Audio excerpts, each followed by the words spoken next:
You lay down in your bedroll, finding sleep difficult. As you stir, you think about your quest to start witness the man in yellow. Frank, son of Frank. Might just be a dead end. You've got a distinct feeling that he's lurking somewhere below.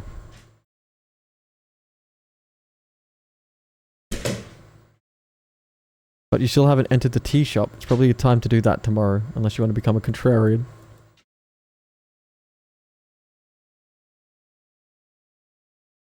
Which is fine. You're allowed to be a contrarian. I'm just saying. It's the mystery of the tea shop campaign, not the I'm gonna dungeon crawl all day campaign. Anyway. As your mind wanders, you realize you still have entered the tea shop. Your main quest here on Tolstad. You focus on a lot of other things, so it's understandable. Perhaps now it's time.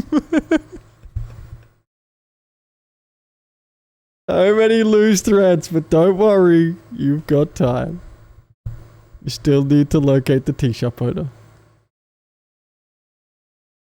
Time to delve deeper. Past the below. Among its many secrets, some paths has to go deeper. Or you know, 8 hours have passed. You've successfully completed your long rest.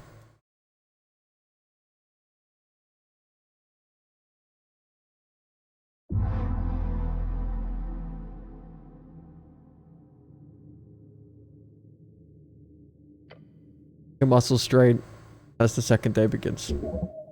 Today you need to gather more evidence. The mystery will not solve itself. I'm not feeling too good. More sleep would help. Perhaps tomorrow. I'll sleep quickly for once, because you are and were exhausted. I had the weirdest dreams. Do you? Fragments whispers a voice that isn't yours. The stress of a new job. Get yourself together. New city, new tower, new bedroll, newish. Yeah, every little scatterbrained. Here's what it is. Question, who cares if I actually complete the mission or not? Your patriarch, for one. There are rumors that the Law Lord is putting a lot of pressure on your superiors. Yes, Salamakan has very thorough in his management of the Earthguard late in preparation for this foolish election. You cause trouble.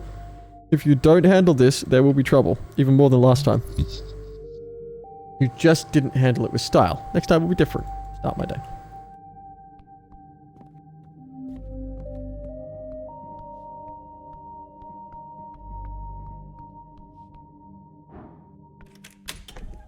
Yeah, what didn't the goblin want to do, Bluey? Do you remember?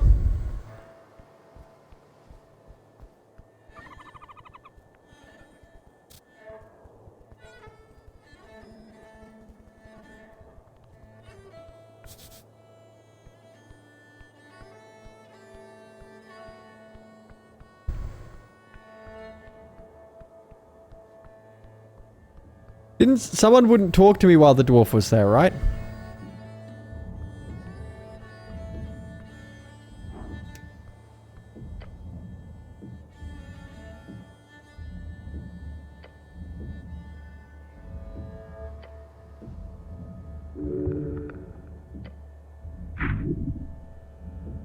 There's a rod stuck on the... Interesting. It appears you spotted something interesting. The design is quite easy to spot amongst the mass-produced arcane-era magic items. An immovable rod. Oh. Fuck, I gotta roll high to grab it. Wouldn't it be dangerous to try and grab it? You could die, yes. Or maybe you shouldn't. An immovable rod? Yes. Are they rare? No, uncommon. But they can be quite useful as long as the esoteric force of them is wanted. However, it's lodged inside a rotable blade. That's more fascinating inquiry. Oh, yes! You reach out. Bells to the edge and you get it. Strange wooden frame with fancy iron set piece at the end. Along with the handle is a button, however it appears permanently pressed down. Investigate it. Quick swipe of your hand reveals its magical nature. The tingle. However, the item is clearly broken. Broken how? Try touching it against the ground. As you do, it gets stuck in the ground. Obviously. A broken immovable rod. It's a movable rod? Sure. Whatever object it touches last, the rod will be esoterically locked and aligned with. It cannot be moved until it touches an object, until it comes in contact with a second object. What constitutes an object in this case? That would be an esoteric designation. Usually determined by belief or common esoteric forces, or set of specific rules by Jaw. In this case, it seems to indicate a dynamic object connected via mass. Where you could cut your own arm off, that arm would be a new object. Where you place that arm on the ground, it is not a new object.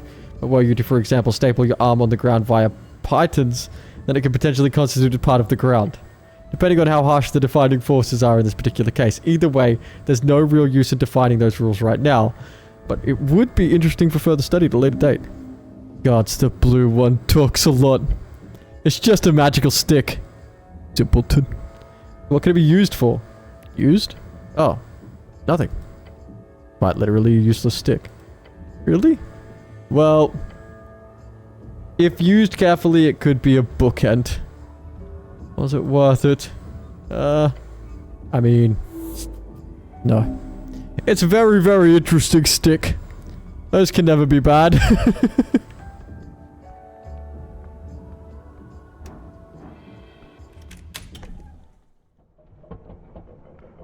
What we got here? Who's this guy? Hey.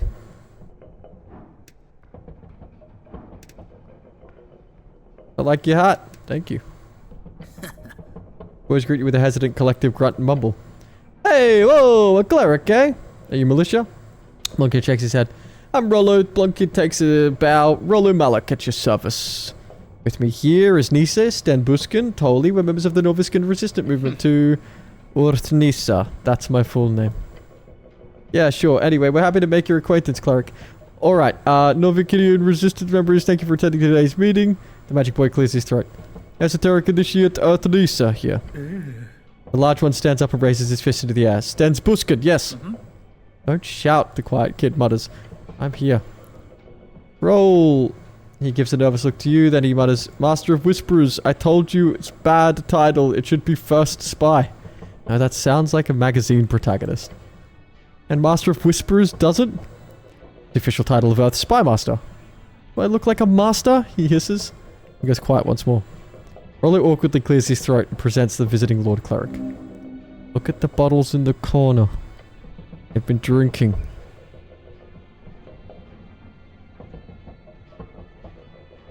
You boys haven't been drinking, have you? Rollo laughs and shrugs a wry smirk. I mean, if you have, I'll kill you. His smile drops. What? With stern warnings. Oh. Says I was looking around before the lad. Nista gives him a mean look. Scare them. Honorably straight. It's strictly prohibited for Earthguard to drink. We're not Earthguard. Turn to face the Gothic boy.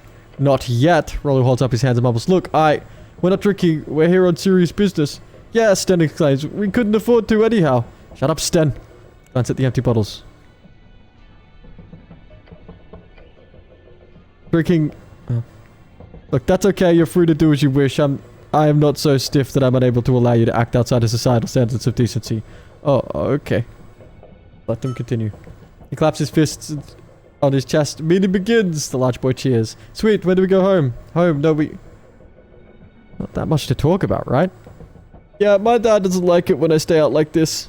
Come on, guys. The election is just around the freaking corner. He says freaking instead of fuck. As a habit to not upset his sensitive parents. And I've got a mission. Big mission. Like actually. Bit it out. Yeah, sure. I've received word from our contact. You know, short guy with the weird beard. Halfling or a dwarf? No, just a short human. What are your orders? Just like he told us, the chant being printed in Tolstad. This time, he let us know about another problem. An even bigger threat. Gender equality? The disillusionment of our youth? The lack of religious fervor in the populace? Racism? Capitalism? Lovers' pox?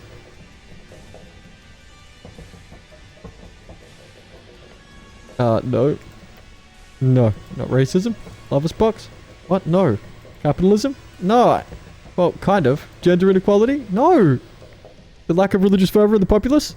No, but also, yeah, but no. Asgalists? No, not this time. Free Striders. No, it's... No, wait, yes. Yes, it's Free Striders. I knew it. You told me that this Guardian Reed trade company, that's Free Strider company, apparently have some very important documents hidden in their offices on Waterlane. Specifically, a contract for a deal called the Harbor Accords. He wants us to Actually, he didn't specify what we should do. He never normally does, but he strongly implies that we should seize it for the state. But, you know, without being detected, stealthily. So what are you going to do? He thinks for a second. Well, we just need to sneak in when it's dark. Locate the safe and crack it. Apparently hidden behind a mirror. The info wasn't very specific, but how many mirrors can they have, right? Boys in the silently intensely glance around the roller mill. Like I said, Dad doesn't want me out past the streets tonight, so I'm a skip. Is it still illegal? Yes, Dad, it is. Don't be pussies! The leader gives a frustrated groan. This is a real deal. We can make a difference. I don't think it's a good idea. You know what the free riders do? Oh yeah, litigation. I agree, bad idea. Damn it! He turns to you and opens his mouth, then closes it and shakes his head. Well, screw it. We'll make up some excuse. But that sucks. All there is for now. Thank you. Okay. Well, we now know where there is some sweet spy craft that we can get to. Anything up here, or is this a waste of time? Maybe this was the safer way to get our hands on the,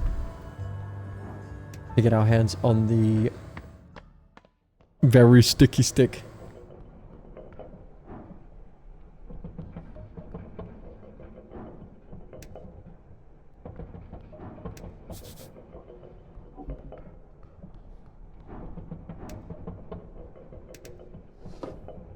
Rescue. No! Swipe in hand and pull it back. Pull it back now. No. Doesn't seem to do anything. What? Stuck. What? Yeah, this is, bad. Scream, howl, and shout. Your fingers. You gods be damned fingers. Pain blinds you. You feel it. The fall. You hit the ground. Ah! Well, you're alive. Somehow. Get up. That was fucking awful. But it was so close. Your greed is sickening. Leave the giant cog alone.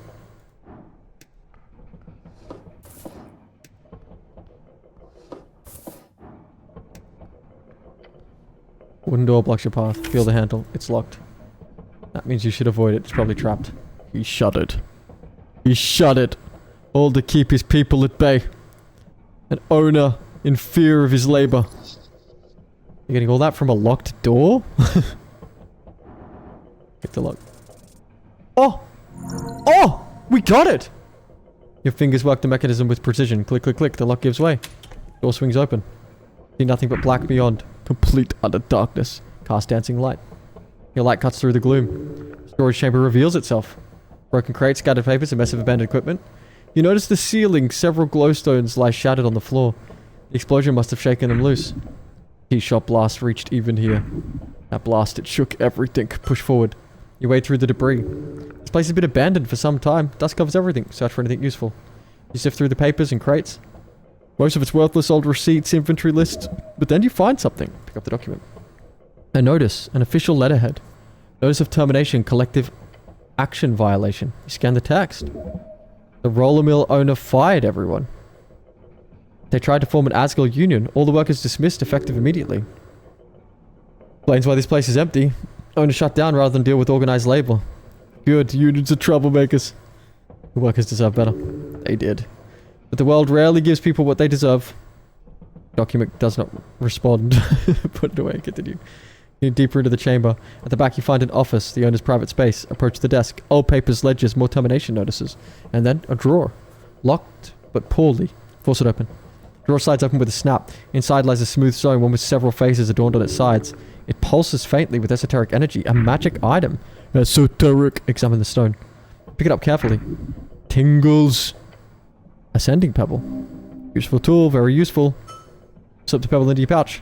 Time to leave. Place is giving it all you can. Exit the storage chamber. Make your way back through the darkness. What a lovely delve. Nice. I'm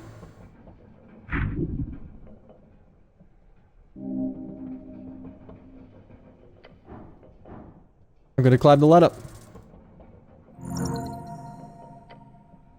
Taking a confident step on the ladder, you climb. You close your eyes, and in order to do, you fully immerse yourself in the experience of changing elevation. You're afraid. It is very high. Yet your body remains calm. In a moment, you are at the top of the ladder. Do I try and take this again? It broke my fingers and nearly killed me last time. But we do have plenty of apples. I think we try. Level advancement. Oh, we leveled up. +1 constitution.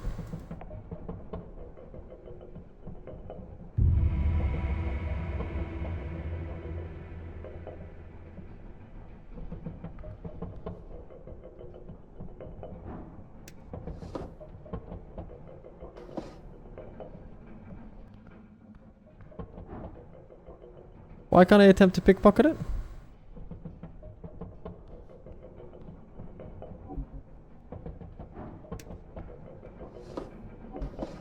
Will it not let me anymore?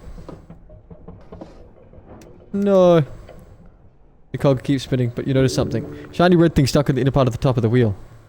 Grab the sticky red thing from the cogs without losing your fingers. No. No. Wipe your hand and no, no. No, I don't have dexterity high enough. Oh. At least this time it was just 1d8. 1d6. Oh, never mind. It hit me with the big one. Alright. We don't need to, we don't need that +1 cog, okay? We can get by without it. Power key. Tavern key. Oh, tavern key is +1 charisma. Throw that in. Power key is +1 strength. Oh, move rod +1 dex.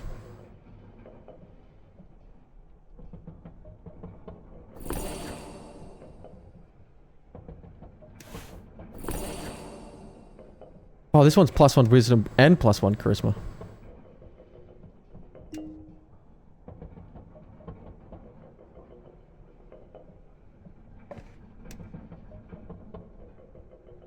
That dex striking me. It is striking me to a -2.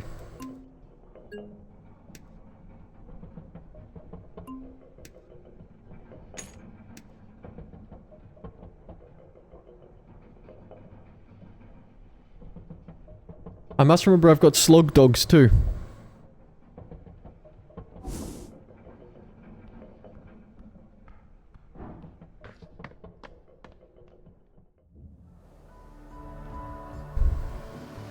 Oh, sweet, a big lobster. You spot a crab on the rock. One of the greatest of Ascandi creatures. Novikian river crab. Official name, the Tawnian crawler. It does a little shimmy. Pet the crab. Bad call, hombre. You reach forward and the crab immediately snips onto your index finger. Huh? The crab pinces grip your finger hard. Hard. Your steely bones take most of the damage. But it is hanging on. Please let go, Mr. Crab. You use your free hand to pry the pincers from your finger. When your index is released, you immediately feel the blood begin to flow once more. He was a good little fighter. A good crab. Are you allowed to loiter here? It doesn't respond. What do you know about the tea shop? It snips with its pincers. That's not helpful, you know. It snips again. Who are you voting for in the election? It makes no noise in reply to your question. Unbelievable. This fucking crab.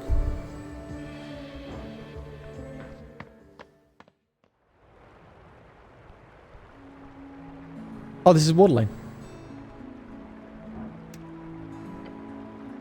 Approach the shrine. Ah, a little figure. Still counts as a shrine.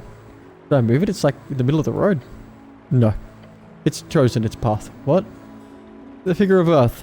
This is a makeshift shrine meant to stand exactly where it is and where it might go. Ready to serve whoever needs it the most. Just like you.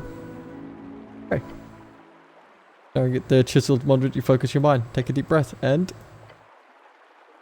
Holy, there's quite a lot to contemplate today. Contemplate the tea shop. Let your mind go through the basics of what you know. The tea shop was destroyed in the middle of the day.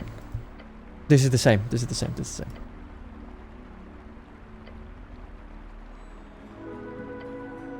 I don't know if we're ready to explore Borderlane. There's still so much to... I still gotta go to the tea shop. Am I ready to explore Borderlane? I don't think so.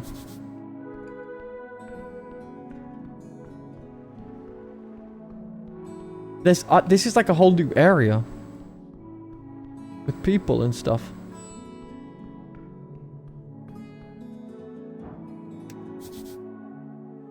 Trading company. Yeah, that's the... No, we don't want to go in there yet, I don't think. It. Stairs down to the bustling docks.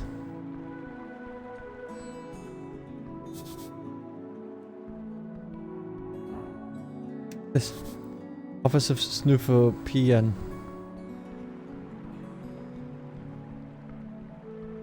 Free trade?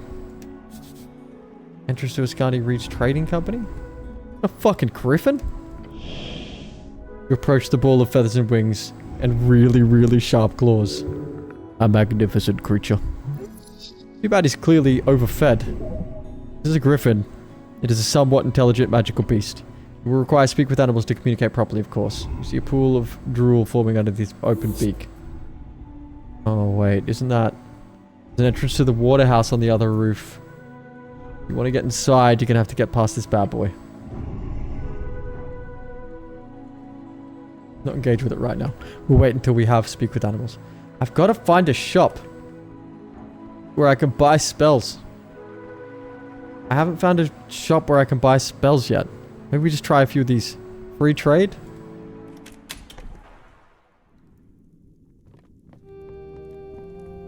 No, this just looks like a bougie place.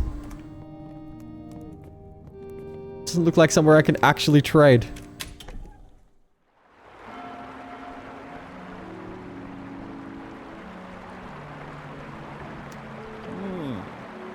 Hey man. Along the docks you'll see bustling with humans, dwarves, cargo about among salty waves and hitting the pier. The grand port of Waterlane. You see only a glimpse of the dockyard from here. On the edge behind the Free Strider HQ, a number of workers are hanging about, drinking and talking. One of them is a long-haired dwarf with droopy eyes. Throws you a cool head nod. You look like a cleric. What's up? Not much. Works over for some, started for others. Like a tidal wave hitting the shore, you know? Never-ending search for the capital. Cool, can you let me into the door over there? Point down the stairs. Ah, man. Only Free Striders get access. Who should I talk to? Derulius, I guess. Oh no, wait. He's never here. That guy's supposed to be managing the office, you know? But Vera's pretty good too. Vera's the boss? Apparently. Bit messy now before the election, which is understandable. I won't complain too much. Right. He won't let me in. I've got to get Vera to let me in.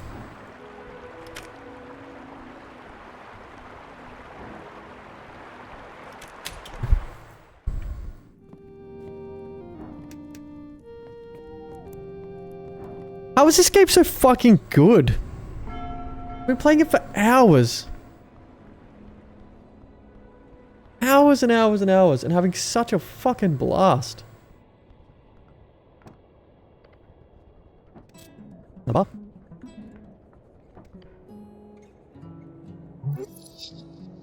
Don't fall for it. There's some kind of scam surely getting you to root around in the trash. The voice is from a primal spirit. Open it. Open the trash can. You lift inside and immediately see something moving in the pile of shredded documents, old scraps of food. A pair of legs. Here to birth. Suddenly jumping out of the pile with a poof of moldy dust. It's a pine cone. A pine cone with limbs. Out with me on it in. Its hands use some leaves while doing a strange, seemingly improvisational dance upon the trash. Wait, are you one of those? Before you're able to do anything about it, the little creature poofs away. Disgusting little creature. As it fades, you see only trash.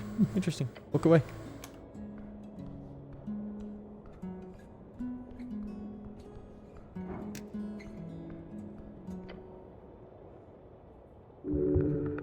This dark swollen with perpetual moist with water lane.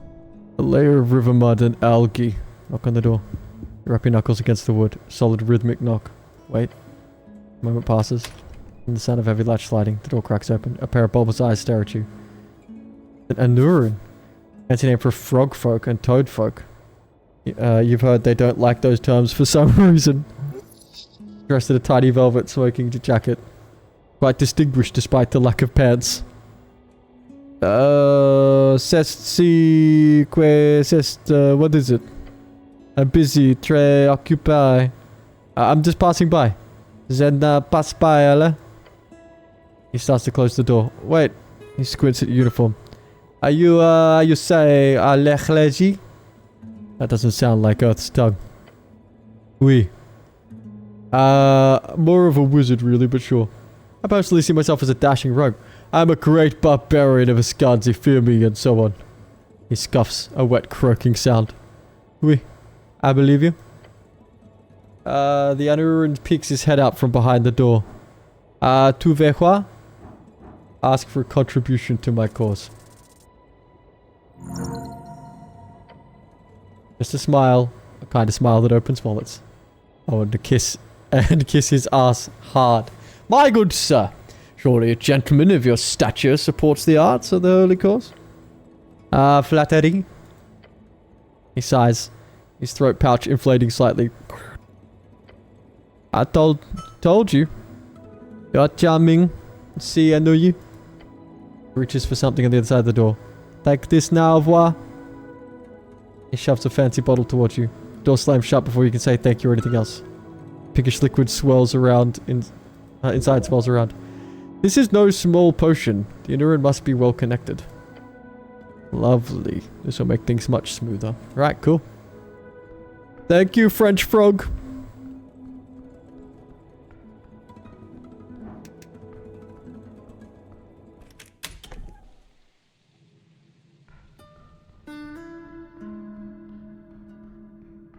Everything about this game is fucking sweet. Obviously the story and stuff, but the art style's super cool. Sound's super cool. Gameplay's super cool. The story's super fun.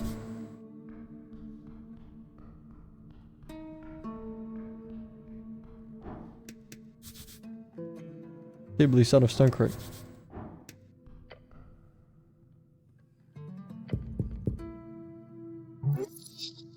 That was very low. They probably didn't hear you. Bang on the door. Within seconds, the slit of the door slides open. From within, you see a glance of a hairy face. No milk. Why not? Why not? You hear grumbling at the side of the door.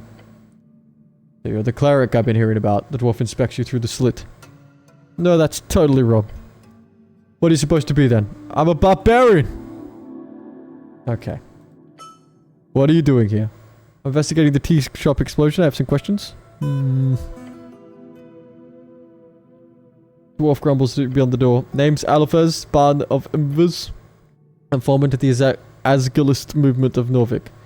And I need to ask you, Mr. Cityman. Your friend or foe of the movement? You're going to trust me if I tell you I'm a friend? I suppose. So trusting, what an idiot. A friend. Good. As long as you're a friend, I suppose we could answer some questions. But I don't quite believe you. Are you really an Asgul? I need to prove I'm an Asgul? Yes, you do. Prove I'm an Asgul.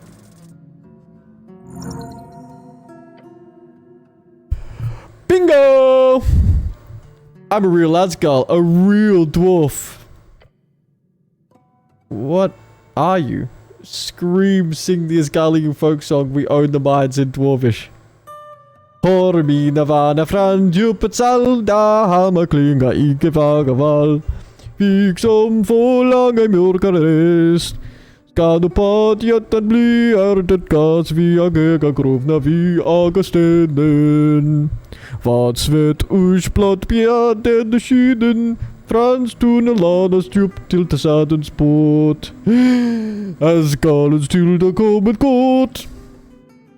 Everyone in the Pillar Cross is now looking in your direction. You absolute embarrassment. Everyone heard your voice from the deepest corners of the city below.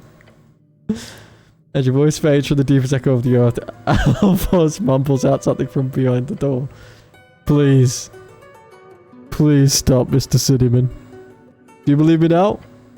Yes, yes, please stop. Your embarrassing display appears to have made him pity you to such a degree that he's willing to let bygones be bygones. This groundbreaking approach to social manipulation is truly horrifying. Closes the slit. Here's some yelling from beyond. Hear the door click. It's open. Okay then. Alright, we can go in there when we need to. Reminder that we can go talk to that dwarf. Oh, fuck it, let's just... I don't want to get involved with the Asgard movement. I've got bigger fish to fry. Just some random apartment.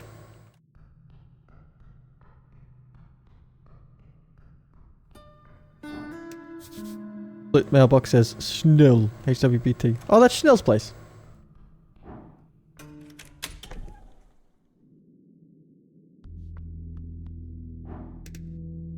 Huh?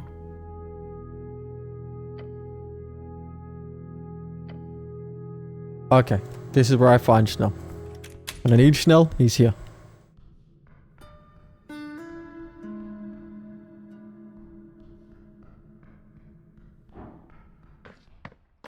Where's this go? To here. Where's this go? To here. And where the fuck is this?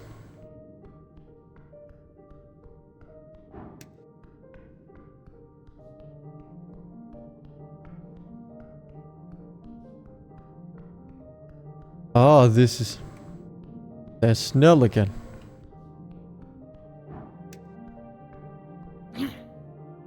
Cleric, why are you walking around alone? After greeting with the Bakitochi, she turns to Schnell. I'm allowed to. I disagree. I assumed we were going to sleep for the day. Just do your job, Cleric, she hisses you from a wooden throne. Okay, Shiva, leave.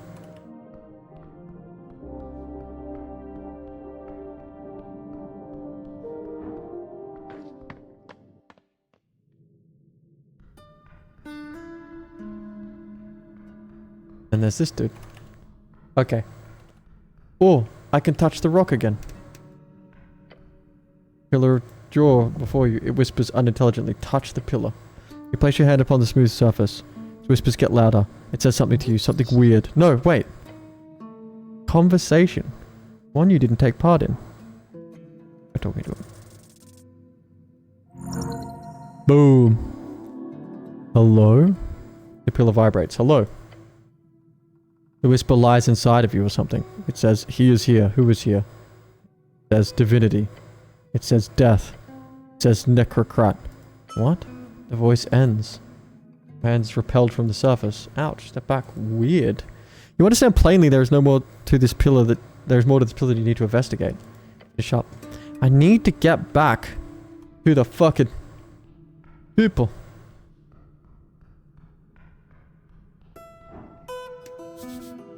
Drunk Sphinx. Oh, this goes back up to the Drunk Sphinx. Which means this...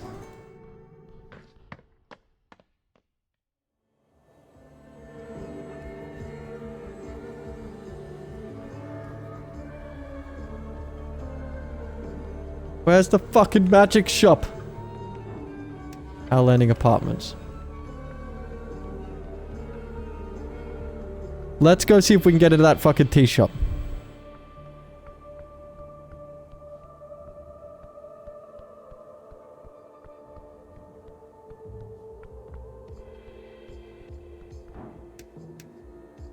Oh, I feel like I shouldn't go in here without.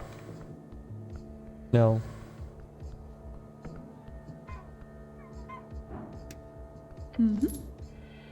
Beneath the shadows, gnarly statue sits a girl wrapped in colourful garments. She's wearing some sort of hat with an attached veil covering her face. On the ground, around her fancy rug, you see an assortment of strange trinkets, some of them quite potent esoteric auras. Tries to say something but is clearly unable due to her heavy layers of insulation. Sorry? Lifts up a small arm from underneath the layers, ripping a mask off her face. I said, God, it's so cold here. Your skin is a faint blue tint. That along with her small figure makes it obvious to you. She's a halfling. Glance at the statue. You carry that thing around? Would that impress you? Taps the statue behind her with an evil grin. Let me introduce you formally. This here behind me is my guardian, Cruel Wing. Winged cruelty? Flying evil? Something like that. I call him Philip. A gargoyle. Both elemental, terribly powerful. Him? The one and only. As for me, I'm Oyugu, the traveling wind. So she who brings which tingles around the coast from band to band. My services are available to you if you have the coin. I have the coin. Wonderful to hear. I'm still getting used to this. What do you call it? Crowns, yes? Give me your crown and you shall have giant treasures. No dungeoneering required. It's like she knows the language perfectly. The way she talks is off. Of course. She's under the effect of tongues. What do you say, warrior? Make my time worth it here in the cold. I'd like to browse your wares. Great! What are you interested in? For example, she pulls out a yellowed scroll from her chest. Comprehend languages. Yes, give me fucking that. Yes, yes, yes.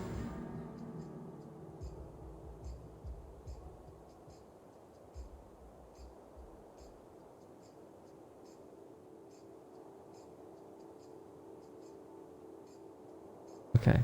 For now, give me comprehend languages.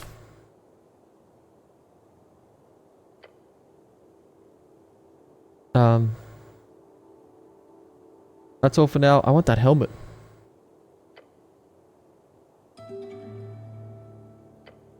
Oh, that's just a warning. Last adventurer tried to steal from me and left it behind. You can buy it if you want. If you dare. We'll come back here.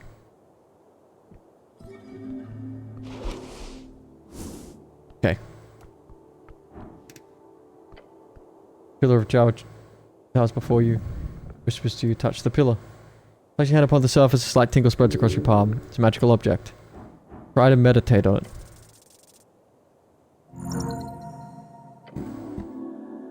You close your eyes. You shape your mind into an arrow, shooting it towards the esoteric force. Find the rhythm of Jaw's realm and hear his voice. Cold rock of the pillar turns warm in your palm. You've marked it with your spirit. Marked it? What? You're unsure. But you feel that there were some spots you need to investigate. Feel. Warm. Deep. Goes deep down and far up. Open your eyes. Lift your hand off the pillar surface and feel normally again, but you feel like you've learned something. Keep looking, soon the pillar's secret will be revealed. You understand plainly there is more to this pillar you need to investigate. In time and further below. Okay, so there's more pillar to touch even further down too, isn't there?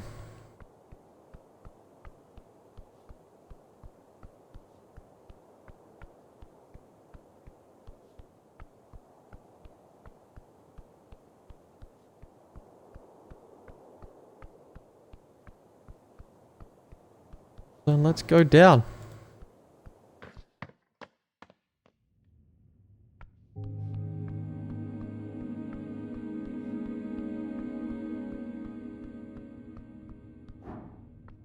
I wonder if I could suss him out now.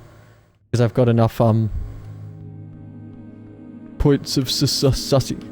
There's a rat over there I gotta go grab.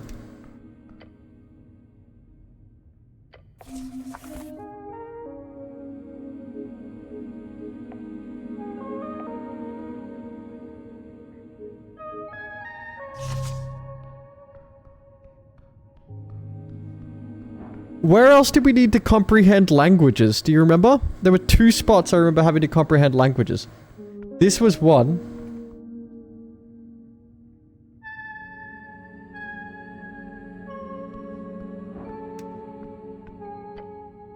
Flip the tome open. Handwritten letters across the pages. Symbols, but they're in old Draconic. Die verbus draconum as alcota. Is to be Calum Dinamori. Right, I should cast comprehend languages. You could. Bush. Yes.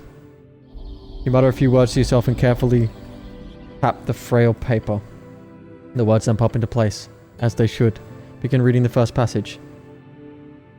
I wiped the sweat from my brow. The lair is hot, and my companion was consumed by the lower beasts in the first wave. I saw his soul, yet still screaming at me as I stepped into the auditorium. No, I would not allow myself to a meek death. The book details a first-hand account of one of many lambs, the strongest of their tribes, who were sent to fight before the Great Green Dragon. Tisserel Danor, the last of the Great Dragons, the old Duminor, is still reigns at this time in the Divine Era. The author Calum was one of the few to survive. He writes how he ended up in the good favors of the Queen Tree after many years of servitude. Never gave up his dream of killing each one of them. This is fascinating. Keep reading. Time. Book consumes time. Read the full book. Long decade ago, those halls spent in toil. I never relented, nor did I show truth. She saw something in me. Perhaps it was the bloodlust. Aelin became the loyal first human of Tissil. Cyril de Nor, a type of manservant. He was by her side at all times and listened to her every word, documenting it. The book contains a long series of transcripts, seemingly directly from the ancient dragon herself. It slowly reveals how the author learns not just the basic tongue of Draconic, which all of the high humans spoke, but rather a deep power behind those words. Even playing the strings was amusing to her, but none could ever dream of handling anything but the most shallow of songs. Until the day I understood. This is fascinating. This story told us all who were taught... Stories told to all who were taught magic. How the first Arcanist stole knowledge from the Dragon Masters. This you have not heard. Kalium Dinonori listened to the ancient dragon until she understood dragons control strings not just with words but with their voices. Once that clicked, the book explains he learned how to tap into the words of power, higher tier magic. It goes on with incredible detail explaining exactly how his research went on during those years, how he managed to procure the transcribe dozens of previously dragon-only spells. He did not master all of them, but he did master some, and most importantly, he trained himself until he could cast a spell of Jaw's limits. That would be what we today call a 9th level spell. It goes on for pages describing basic stuff about Draconic Civil War, similar to things you've heard in school, how all the Dominor fell into the raging in that chaos, humans were starting to rebel. With great pleasure I turned on her when I saw my great cousin Duke Donlan Dim appear with sacred standard, and he did not wield strength enough to break her. Thus the last of the great serpents fell to me, to my one word of power I had learned just for her. Kill.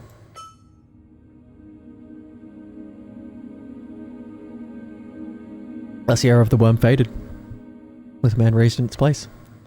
I am Kaladin Diminori. My word shaped the worlds. Myself, your is what I've become. Book ends with instructions on various draconic magical theory, most of which you already know. Elementary. However, the final cantrip on the page. Mage Hand. You run your fingers over the script, yes. It's a personal transcription of the spell Mage Hand by the mythical Kalium. Memorize the cantrip. What a masterpiece. Look at the scripture. To imagine that you're sharing such glory. Much more sleek implementation of Mage Hand than any you've ever come by before. You can perform great feats with this. What? Reach for apples? Apples! Holy shit, this will let you steal shit from a distance, won't it? Yes, although it's not as subtle as you might imagine if you get caught. Sure, but that won't happen, will it? I was hoping I would learn a power word from this.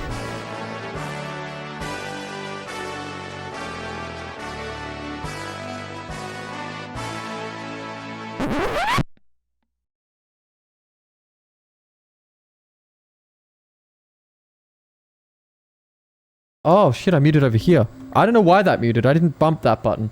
How long ago did I mute, guys? Yes, although it's not as subtle as you might imagine if you get caught. Sure, but that won't happen, will it? I was hoping I would learn a power word from this. You once tried. Remember? The back of the library. You found a transcript. You tried to memorize it. They found you the next day on the ground, barely breathing, and your eyeballs had exploded. Oh right, the eyeballs exploded. The Patriarch was kind enough to cast a restoration on you, but he was not happy about it. My eyeballs exploded. My eyeballs exploded. What a day. Oh right, I remember, yeah. I shouldn't do that again. No, you should not. Fascinating.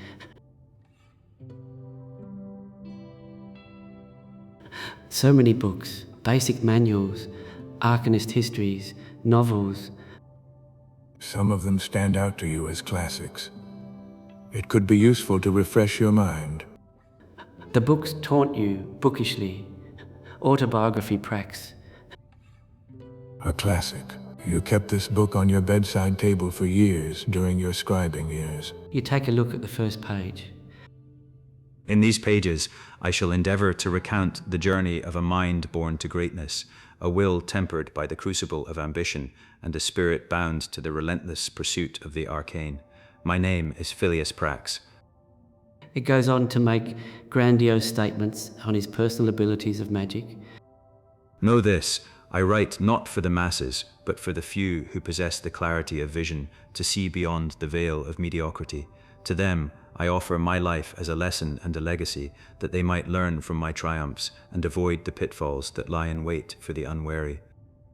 You remember the first chapters dealing with his youth, growing up in the ruthless court of a rival house, the Hagenshags, how he struggles against relentless opposition and bullying. Making himself out to be an underdog. Power is not born of blood, nor inherited by the fortune of birthright. It is cultivated in the crucible of the mind, refined by the fire of discipline, and sharpened by the relentless pursuit of knowledge. Let those who seek to rule first learn to kneel before the altar of wisdom, for it is there that true strength is forged, a glorious design. Let those who learn lead, through merit of ability and nothing else. I really dig this idea. Of course you do. You're a wizard after all. A world would be better if I ruled it, like Prax did. Yes, it would. Flip through the pages. In the second half, Prax begins to talk about his early political career, the intricacies of magocratic bureaucracy, how he learned to play the game well enough for himself to reach a dictatorship as the youngest magocratic ruler ever. It's always hard to read a person through pages, but this dude is clearly dancing around his massive ego. Not that there's anything wrong with that. Impressive, even. The rest is mostly a collection of meditations surrounding magic and power. A strong leader with clear intent. The esoteric, in its purest form, is neither good nor evil. It is a tool, a force to be wielded by those with the intellect to do so. Yet, let us not be so naive as to think that power alone grants one the right to rule. The arcanist must also be a statesman, for the whims of unchecked magic can lead even the wisest astray. Govern with an iron hand, but let that hand be guided by the principles of reason and justice. Thus shall the state prosper, and thus shall the legacy of the magocracy endure. Ironic. I see no irony here, only truth. In the halls of power, the arcane shall be our shield and our sword. Yet, remember this, the arcanist's duty is not only to himself, but to the state and its people. For in the endless pursuit of knowledge, one must not forget the price of ignorance.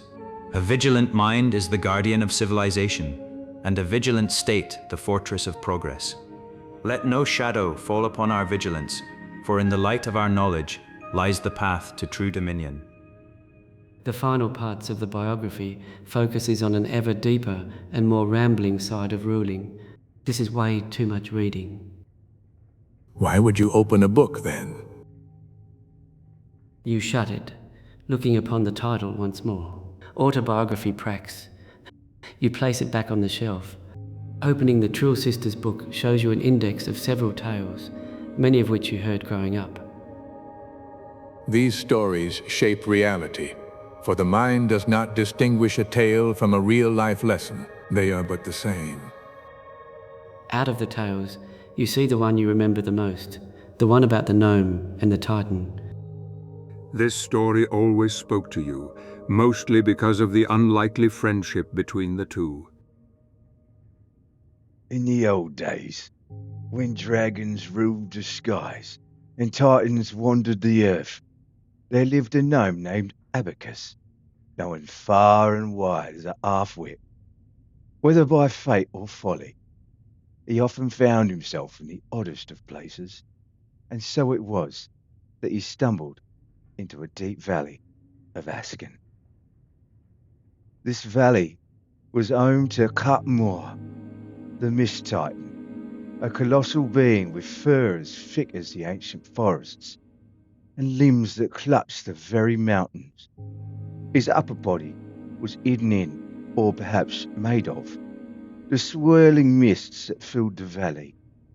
But on this day, the valley was not the serene refuge it had once been. The air was thick with ash, the rivers ran black, and the trees stood as charred husks. Esuth, the ancient red dragon, had set the forests aflame, open to drive Cutmore from his domain, and claim the fertile valley for himself. Cutmore was furious, his great form trembling with rage, as he searched for the source of the destruction. His eyes fell upon Abacus, who was wandering aimlessly, his tiny mind more puzzled by the sudden darkness than anything else. To think that the coast was filled with these beasts of Jura at one point. They reigned harshly and wildly, but it's not hard to see why some preferred their chaotic dominance to the tyranny of dragons. Thrick lum chum, who dares bring fire to where none should come? Ashes take my sacred mist. Speak, more one, lest you be missed. Abacus looked up, squinting through the fog, and scratched his head. Fire? No, I've no fire to share. No flame do I bring, nor ash to bear. For in the dark I see clear as day. 'Tis those who can't that need the flame, they say. Thrick lum chum, what nonsense from your tongue does come? Who is it that needs this blaze, that blackens my mist and dims my days? Well, question thee, who needs a flame to light their path and stoke their claim? Perhaps it is Azuth the king, whose fires to your valley bring. Thrick lum chum, the dragon's days are surely done. Guide me, gnome, to where he lies. Together we shall dim his skies. The story goes on to wax about the friendship sparked between this eldritch titan and the silly little gnome as they sought out Esoth on his throne. The ancient red dragon then falls to the titan's might after Abacus accidentally guides him to the correct location. One of those classic stories every child in Ascan is told growing up. You shut it, looking upon the title once more. Folk Tales. You place it on the shelf. Read Chants of Norvik by Patriarch Pili. This is a printed edition of Pili's work, but still old. Probably came from the earliest Norvikian printers. On the first page, a short message is hand-scribbled in the corner. My belief lay in the collected humanity of Norvik. May you remember that from this collection, with honor and grace. Pili D. Is this a handwritten message from the second patriarch himself? Protect this book with your life. This is a sacred artifact. Fascinating. To think the Pale Man held such treasure on his shelf. A Dream of Unity, Under Earth. The book begins with a lengthy essay about the foundation of Norvikian cultural values. It's really like a guide, if anything, on what a Norvikian person is, how their values come from various tribes in the old country, and how together they have formed something greater under Earth. You've read this before, but you do get a better sense of what this all means now. And it is in some sense a plea, a stern suggestion for every human in Norvik to lose any sense of former tribal identity, to embrace a new one, a Norvikian spirit. To give away the old and embrace the new. It is not a completely bad move. To unite a folk is to build commonality, to lower inequality. Although, of course, there were many direct ways the state at the time made sure that the old did not remain in the shadows. Violence and oppression, at times. The text directly explains how a new Norvikian culture will help the city grow and fight against inequity and injustice through unity, mainly by being generous and not hoarding wealth, among other things. Then finally it does touch upon the connection with dwarves as well, and how the Norvikian spirit is not contained within humans only. It is not just blood, it is sweat and tears as well. Those folk who unite with us will not be seen as another. No, they too are Earth's folk. They too are Earth's guard. That's a long-ass foreword. Yeah, it's like 5 pages. Old man likes to ramble. I went with you to foreign shores, my lord, my guard. I pray you keep from harm the beast, each shard, a proof of your devotion. Thus I give myself to your folk. I give my life for a home at the river, in that sliver of land, to vanquish the beasts who roam, the evil who lair, the fires that burn, to build a life along the river. Every shepherd knows the song, it bellows up the river. Earth lives in that sliver of land. It is your favorite. You shut it, looking upon the title once more. Collected Chants of Norvik. Place the book back on the shelf. You do so. It fits nicely back into its slot. This book does not deserve your toxic presence. If you were stronger, more capable, then perhaps you could have carried that weight. What? You really want the book. One day it could be yours. This is very confusing. I'm just putting back the book. Let us forget this for now. The book stares at you from the shelf. Oh shit, I muted over here. I don't know why that muted. I didn't bump that button. How long ago did I mute, guys?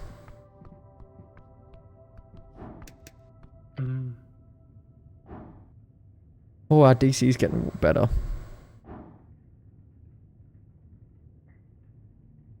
I heard you solved Ulzus's riddle.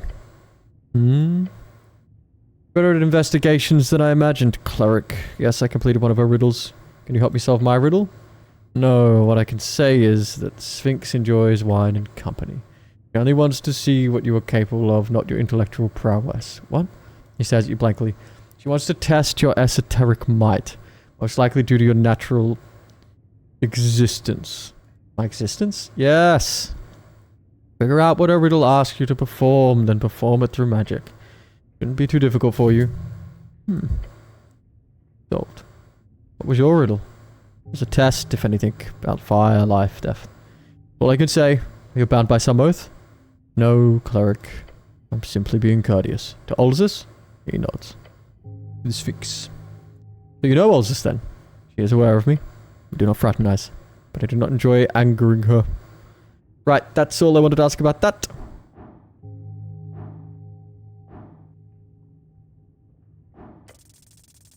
Bingo! Ba-boom! What is weird? You stand there mulling over all you know about this strange pale mortician, when your attention is drawn to the air. The air around you. The damp and dry cold. Piercing through your chainmail, leaving you with an uncomfortable feeling, a feeling that appears to be locked within this place, this tower. Close your eyes, focusing intensely on that feeling all around you. It's not natural. It's very much esoteric, and negative energy flow permeates this place to its core. All of that focused around a single point. Pale man. By the gods, he's covered in negative energy. Even worse, it emanates from him. This is no human. What you're looking at here is but the thin disguise of a creature most foul, most powerful. No mere spellcaster, no mere arcanist, no mere wizard. Visken is a vampire. Lich. Sort of the same thing. Abomination! Well, what do I do with this information? You have a choice. Either try to deal with this directly, contact the relevant authorities. This needs to be reported to the Court Lord Darrow. He's the highest city official in Tolstad, if only he was available. You should investigate this further. What if... I don't mean to interrupt, cleric, but you've been standing here in silence for almost 5 minutes now. Is there anything else you wanted? I was dead when I was brought here. Yes. He admits it so easily. Apologize for not telling you the truth earlier. I was advised not to. Puts down his pen, looks you dead in the eyes. When you arrived here, you were deceased. Sometime in the night from drowning. Right? Approximately 3 hours before arrival, I immediately began the formal procedure until I received word from Lady Sageleaf along with payment.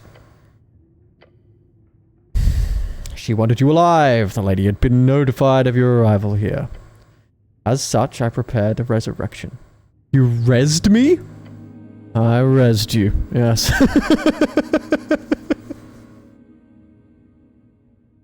That's powerful magic. It is. I have my sources. That man holds incredible power if he's able to bypass the esoteric limitation. However, I suggest you speak with Lady Sageleaf about this if you require answers. I'm simply a middleman in all of this. What spell did you use to revive me? He's quiet for several seconds. A modification then. A personal resurrection spell. Raise dead. With changes, it's not the original spell, as I'm sure you understand. Visken's raise dead. My spell requires a higher cost while lowering the spell's complexity in return. A higher cost, like a blood cost? No, cleric. The new cost is double, 1,000 crowns, which is not too bad. My life is worth much more than that. Hellman stares at you. Is this why I lost my abilities to cast higher level spells? Potentially. Whatever issues your body and soul appeared to have with my spell, it was not permanent. Yeah, I've rebounded quickly. Yes, indeed. I felt really weird when I woke up, like different. Is that your dark magic also? That can happen, yes. As it can with any resurrection magic where the soul is given sufficient time spent away from its body. So my soul's ruined? No. His cold voice shows no interest in your personal business. Right, I'll go speak with Lady Sageleaf. Good idea. Pale Man was simply an instrument. Good to understand this game you've been entangled within. I have some personal questions. Stop, you've already wasted enough time, just leave. Evan shifts in his seat. His spirit recoils. Makes it clear he does not want to answer these personal questions. Very well. What the hell should I ask about? There's discontent in your stomach. That thought echoes through the mind. The world is decay.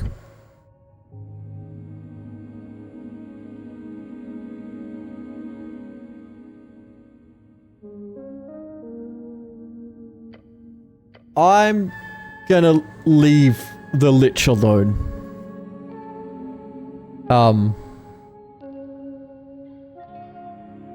Because I think he'll fuck me if I misstep. So we'll leave him. We'll come back to him for now. We don't need to be liching about, you know? There are other things that we can get up to. We don't need to spend a whole bunch of time on that fucking Lich. At the end of the day, it's a Lich. You want to fuck around with a Lich? I don't want to fuck around with a Lich, okay? You do that in your own time. Unbelievable. What's this? Take root. What does that mean? What does that mean? What does take root mean? Take root.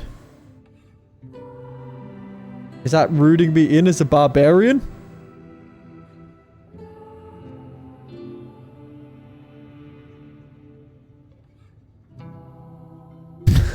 I don't know what it does. Fuck. Fuck.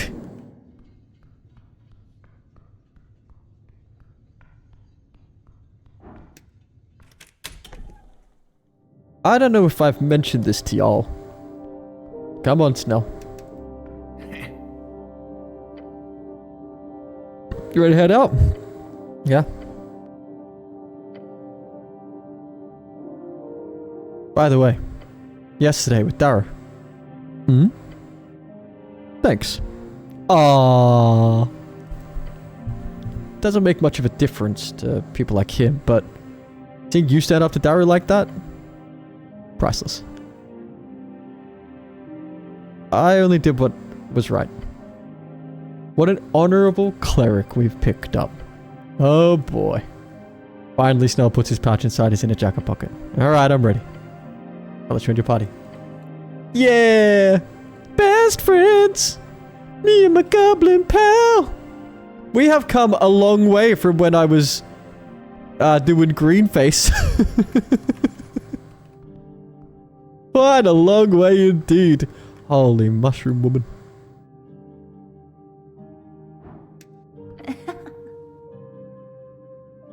Neswakalilia of the green.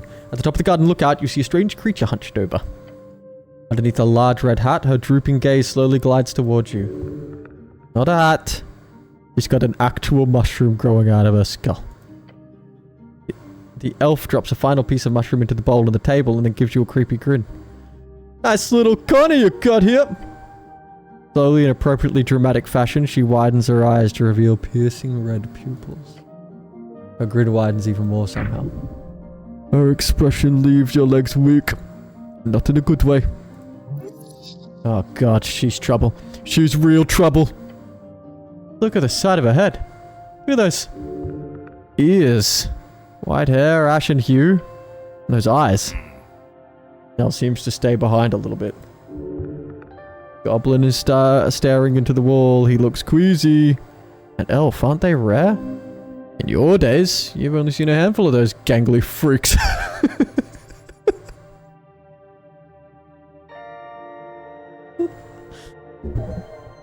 City holds many folk, but elves are both few in numbers and seldom intermingle with lesser races. But look at her. That's no elf of Ilium. That's an elf of Pimea. Hello, elf. You hear a guttural chuckle. Leave her lips. A man delves into the garden. His sights set on mysterious below. Are you that man? Am I that man? More or less. She's just being dramatic. Maybe. You see Snell trying desperately not to enter the conversation. Your feelings are not focused. That is okay. The elf stammers. Or is that an idiolect? She turns around, her eyes red and glimmering beyond the mist of spores. Nesvikala of the Green. Call me Nissen. Like the car. Call me Nissan. I am the underling to Hierophant Apidana. Of course, a druid. There's something esoteric going on here. You're a druid? Fucking prove it. He just gives you a goofy smile. I don't see how I could prove as such more than I'd currently do. He points to her head, the mushroom. There are indeed not many folks sitting around pretending to be mushrooms in bushes. Otherwise the city would be even stranger. I've spent my days handling primal forces. That which grows and decays. You know much of it? It's about nature spirits, right? Like, Wolokism. Spirits do not inhabit all living things, although compared to the markings, and compared to making a deal with some fiend, I can promise you trees are much more austere. There was a gaze for what you realize is the first time since you raised it. I would like to hear your tale, human. There is much to be learned from your folk and your settlement in this band. Settlement? It's a great city-state, not some lone village. She speaks as though the Earthfolk's 60-something years of civilization building is nothing but a footnote in her history. How sustainable is your lifestyle? You mean me in particular, or my people? Both? Or either? He presses down on the mushroom and the bowl, sending a puff of spores into the air. Sustainable? How do you replenish the resources you consume?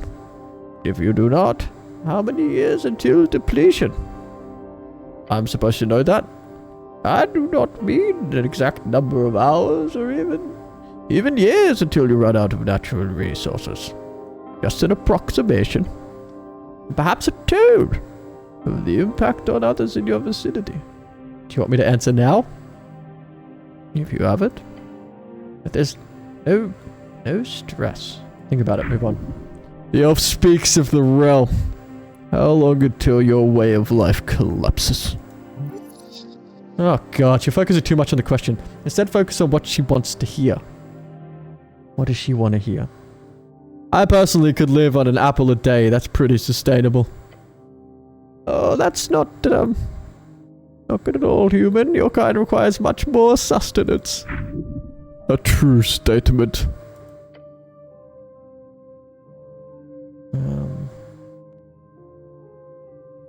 Not this guy.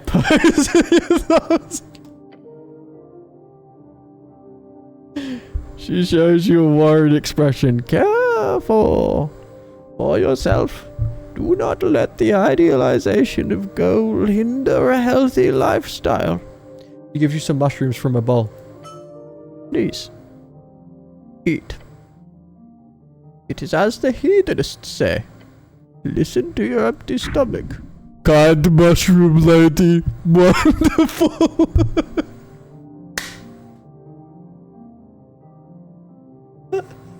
Of course Constitution fucking loves her.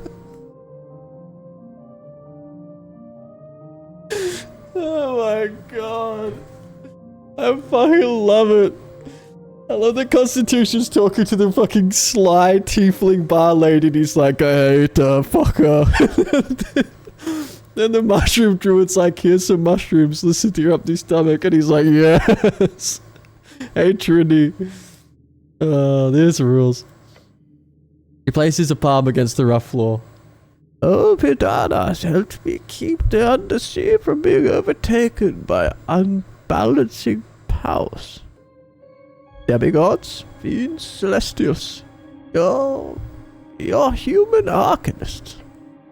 Each create a power that's not only overtakes the primal, they do so with ease.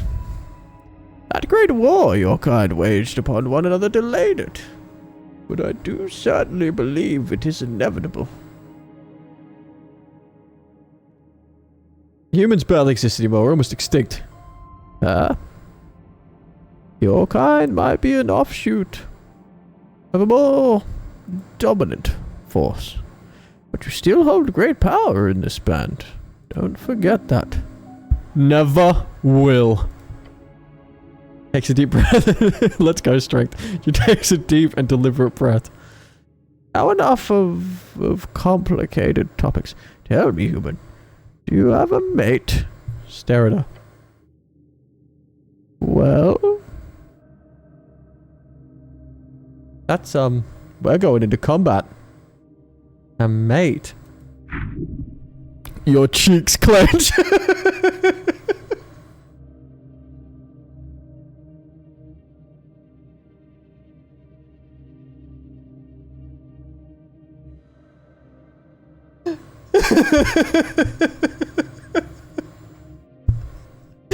Oh my fucking god.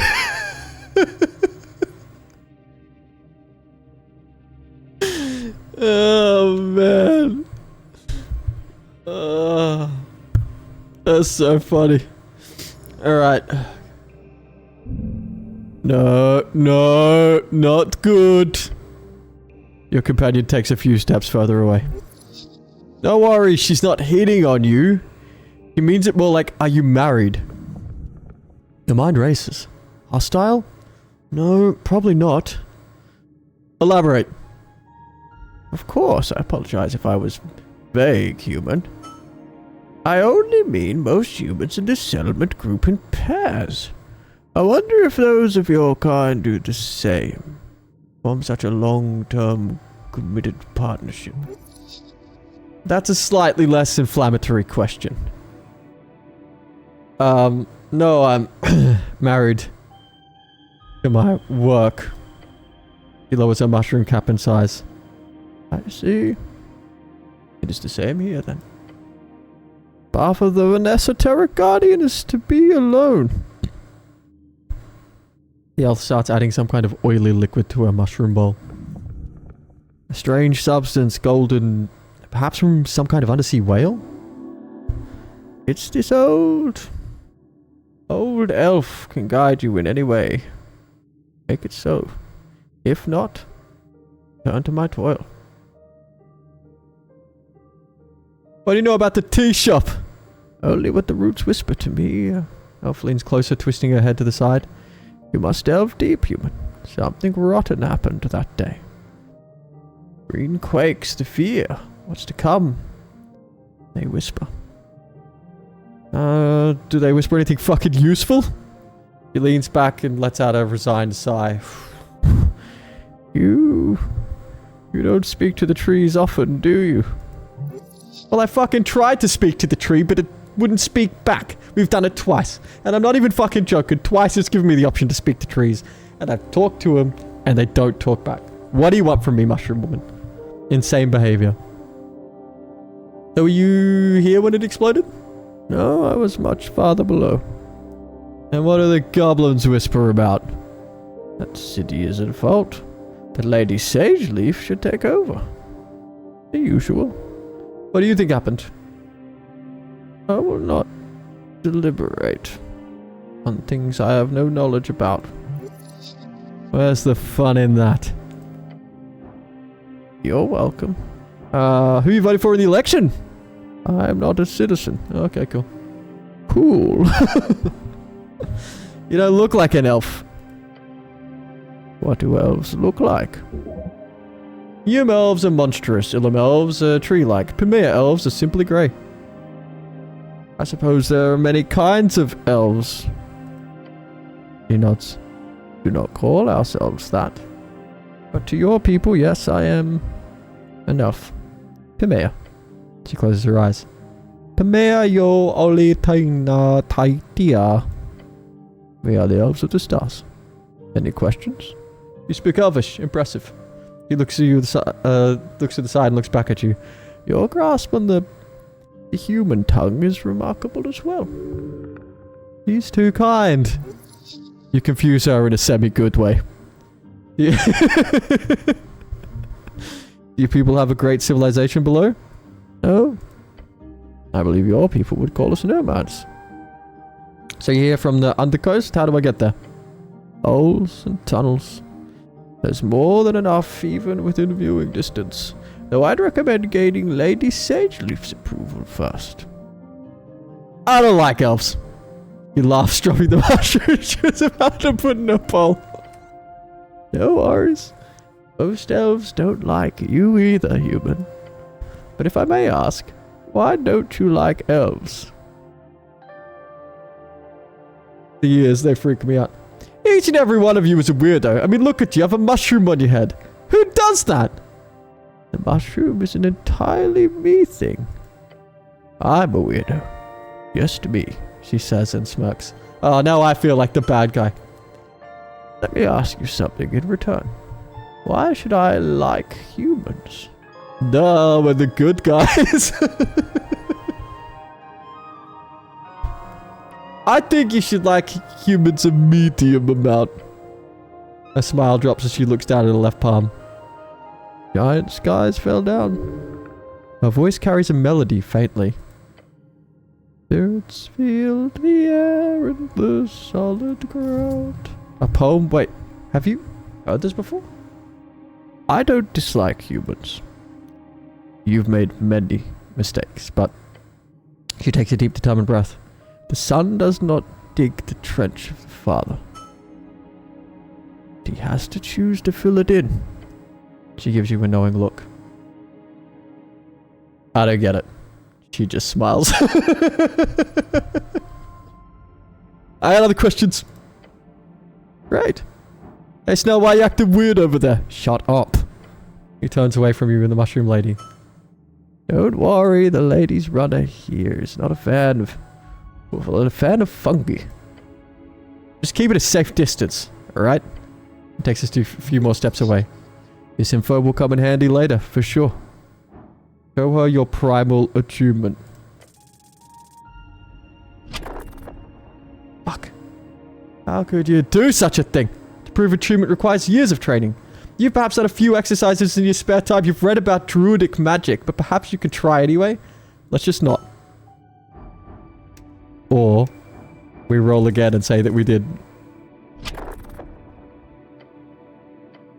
Hang on. Or let's just not and then like roll again and say that we didn't. +2. You kneel. You need to prove it. You're attunement to nature. Interesting. Yes. She places a bowl from her desk to the ground before you. You must show her what you've learned in your studies. The primal forces are complicated, but you can still sense the tingle of Jaw's strings through every branch, every mushroom. Hold your hand over her bowl.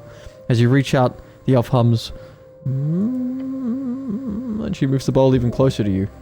You've attempted this before. It did not go well. You believe. That's all you require. Magic is not an exact science. Despite the instructors of the towers, what they used to tell you, the esoteric in your realm does not conform to rules. That's just the only rule they truly follow. Now feel the oily mushrooms inside this bowl. Strings within them, around them. Grab one, change it, twist a string.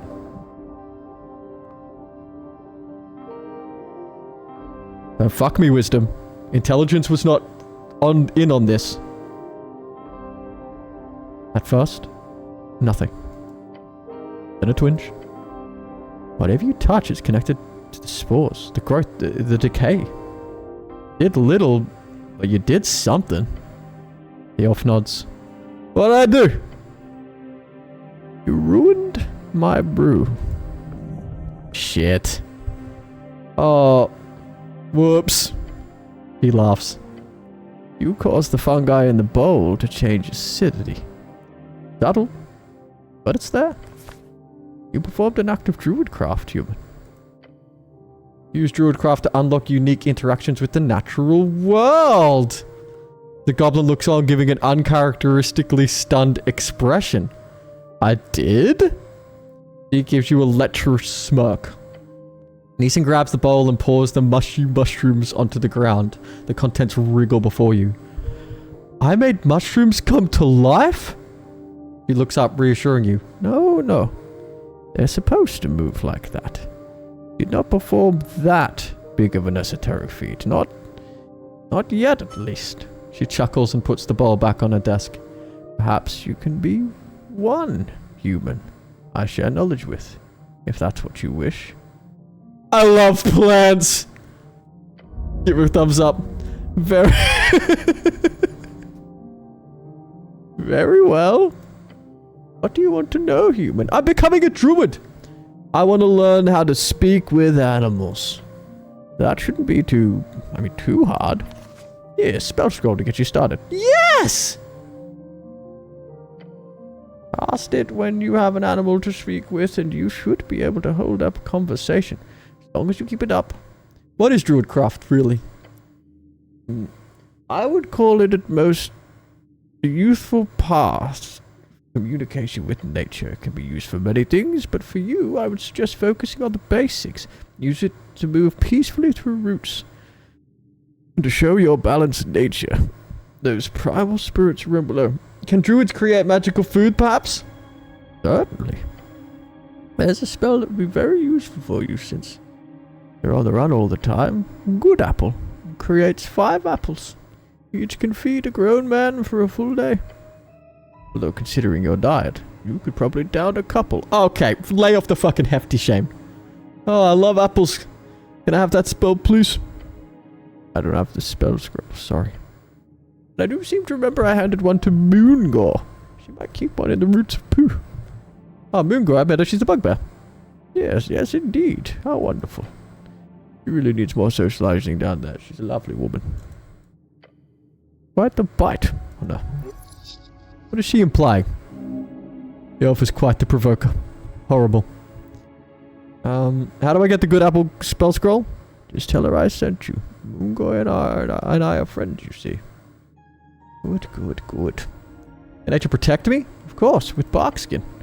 I do have a spell scroll of it, but it's down in the roots below the gardens.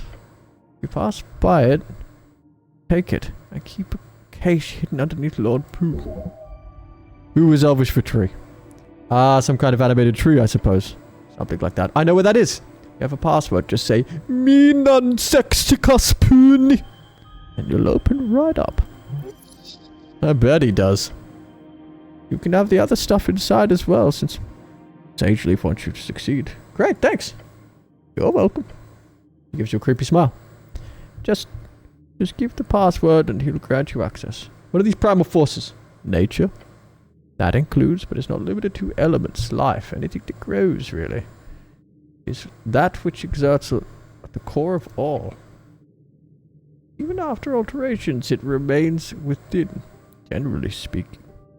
Speaking a clump of ore will be more primal than a forged blade.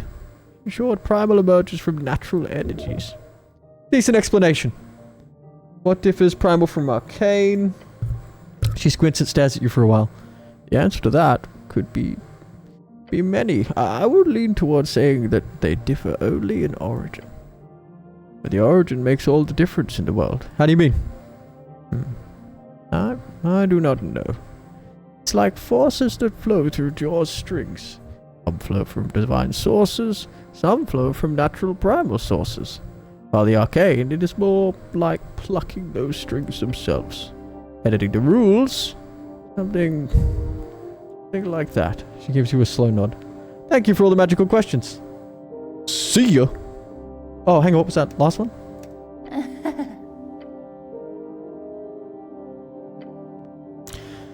Alright! We're a druid now. We're a druid, guys. We can druid stuff. And there's heaps. There's a cat upstairs that I need to speak to at some point. I need to go adjust my, I need to find a stone. I need to go back upstairs really quickly. Where was the upstairs? Was it over here? It was here, right?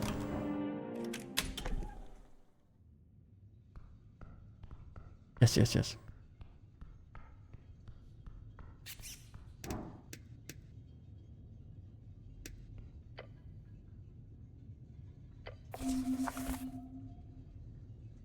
I've got druid craft now.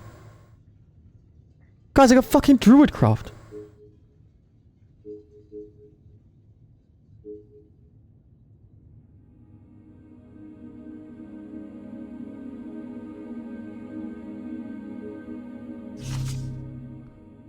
This game fucking rules.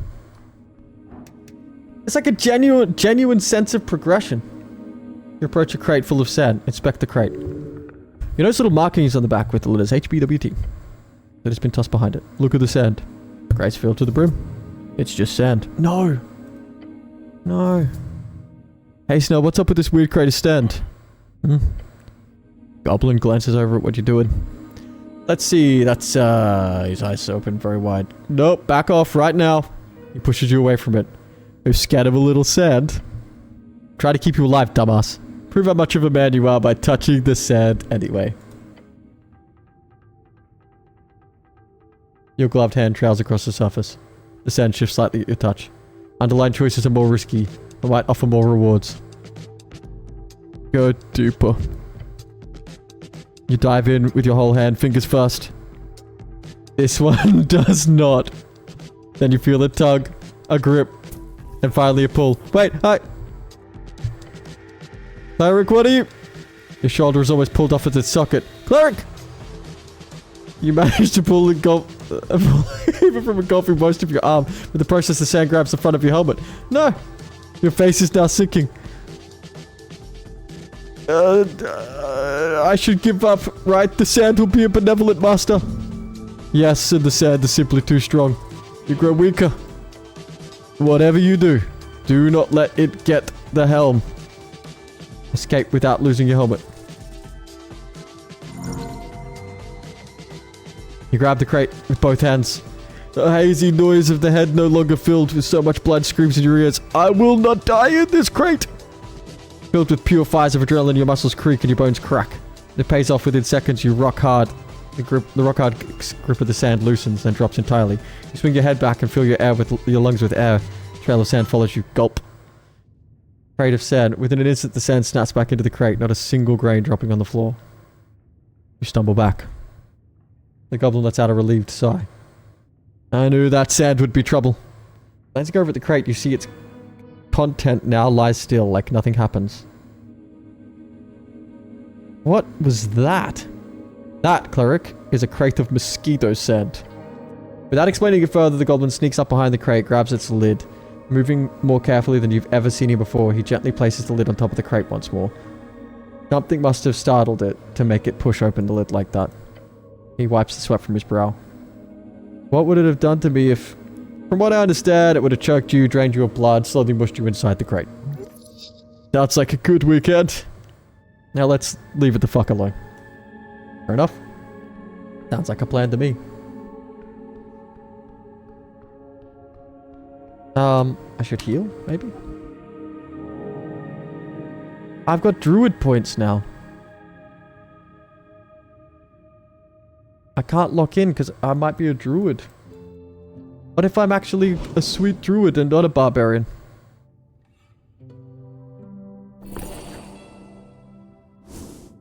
What do you think, guys? Am I more of a barbarian or more of a druid? If you had to guess.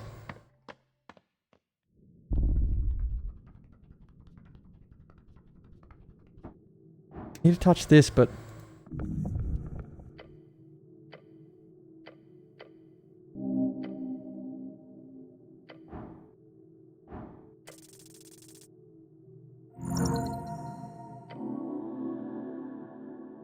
Oh, we got it. Hand presses against the surface. You find the will to listen, bear the burden of the solemn voice, close your eyes and pray. Apparently mumbling the same words you always do to your god, to your people, and to the great city. It fades, the voice grows, but not in size, in number. Some of them join in on your prayer, some dismiss it, some hate it. Before you, a dark landscape stretches covered in bodies, the damned and the waiting, their souls on display for judgment and callous sorting. Among them you see one face turn and look at you. First, you believe it to be him.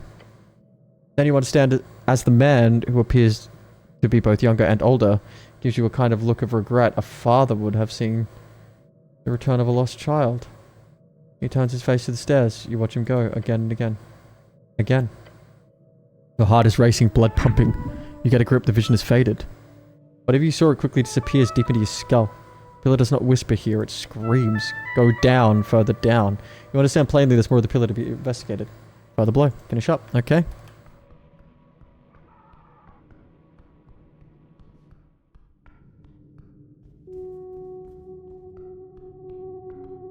Okay, this is it, look, this is the... Give it to me. Engage. The natural retaking is artificial. It's beautiful. I know the password now. Look beyond the roots. Thick, creative artist. There might be something here hidden amongst the roots, but you are not sure. Touch the roots. They're soft. Can I use Druidcraft?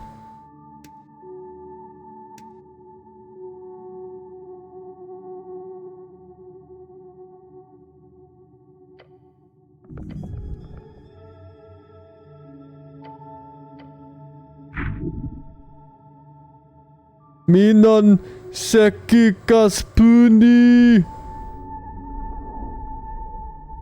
I knew it. Case has been revealed. Lord Pooh appears and allows you to... Great, how polite. Nod your head and stop speaking to the tree. I knew it. I knew it. What do we got here? We've got... Points. Jewel. Incense. Buckskin. Memorize buckskin.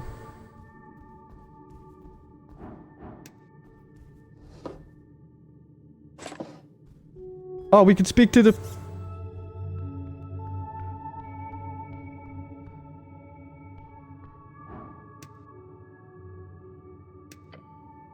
Giant hail snails potentially rotating slightly more towards you as you approach it in the blocked eastern tunnel.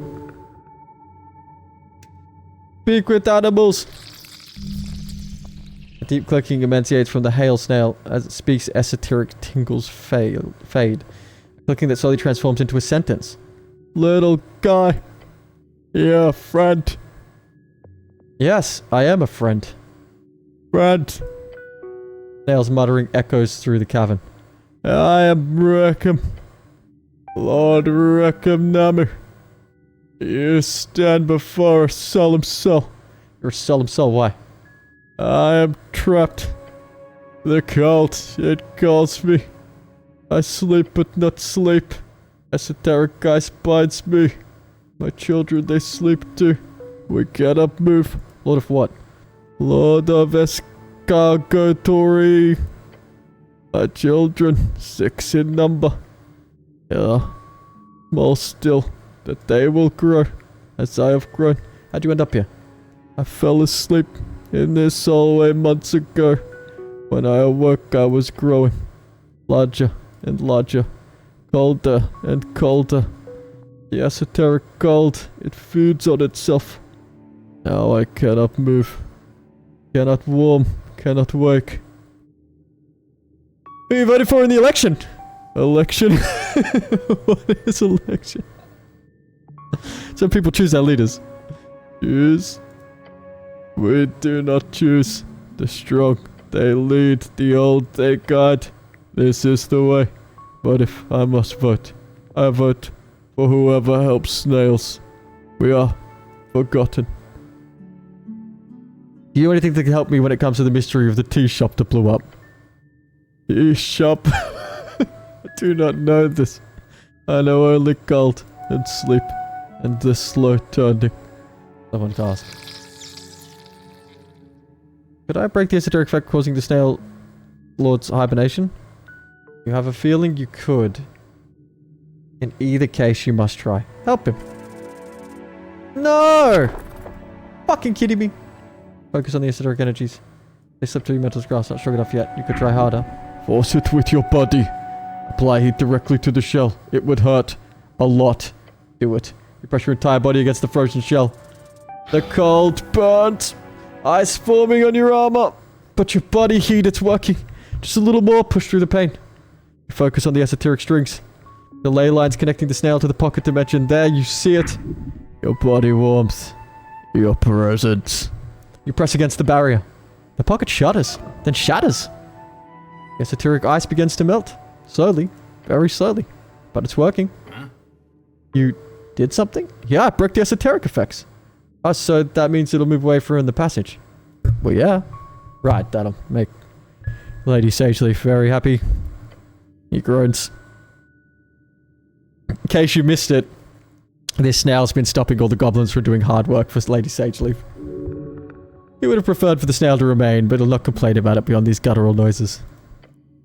Now, let's add a blubbering clicking noise. Other sounds echo from deeper in the hallway. His family is awakening. All together now. He'll return later after a rest. That'll be done by then. I'll leave him to it. Could get some food, because I did just fuck myself up. Let's eat some delicious mushroom. And a couple apples. We need to go get some... Okay. We're going to go sort out the gelatinous cube. We're going to grab the spell off of the bugbear.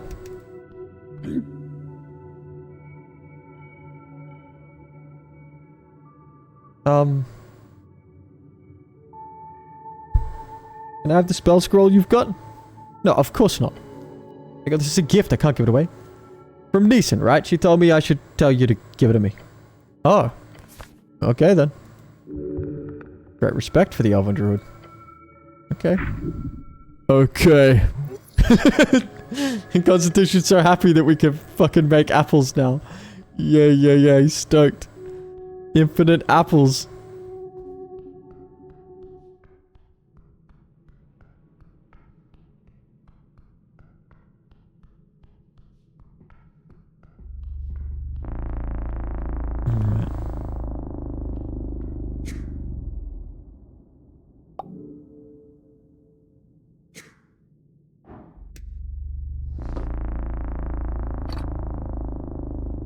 Grabs a torch and flies it towards me. Lands on your hand, you feel the rough gel-covered surface stick to your glove. With the torch in your hand, you feel esoteric tingle turn off the torch. Click reverberates through the cube. Then it shudders. What's happening? Look around. You see the gelatinous cube shake more violently for every passing second. It's searching for heat. Within the cube, you see what could only be described as cracks. It appears to be falling asunder. Flopping and jerking, the pieces of the cube are flung across the chamber. Ah, that explains it. This is not a cube. Dividing. Smaller pieces smashed against the walls of the chamber, causing a terrible tremor. A ballet of goop. Until ultimately, each and every tiny piece escaped into the ventilation slits. You're covered in it. It burns. Clean yourself off. Goblin carefully steps up to you, looking around. Didn't expect that. Seriously. Great job.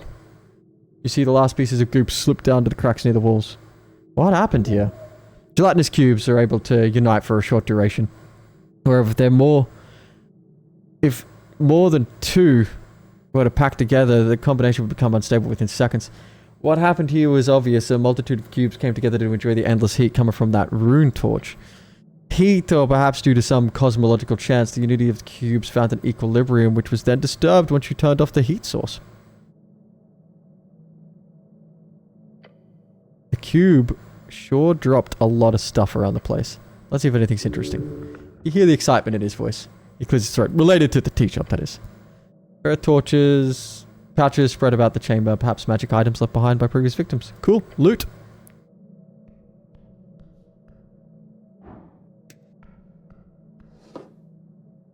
Docile stress cube.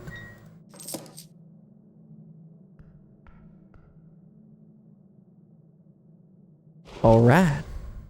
Well, alright.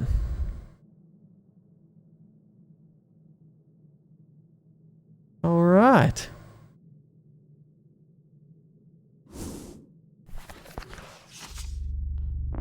Let's go meet Crocodaddy.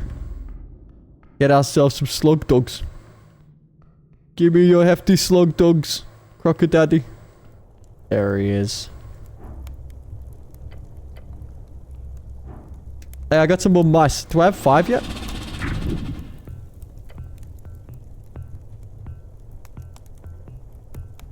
I like working for Viskin.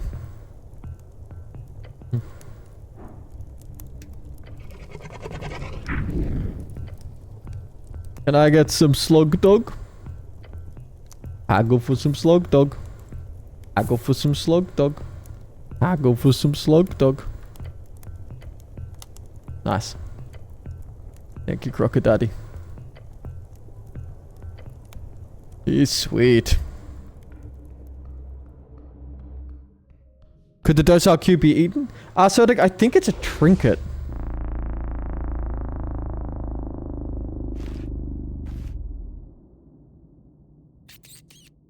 What mice do we have, by the way? I thought we had 3. We do have 3.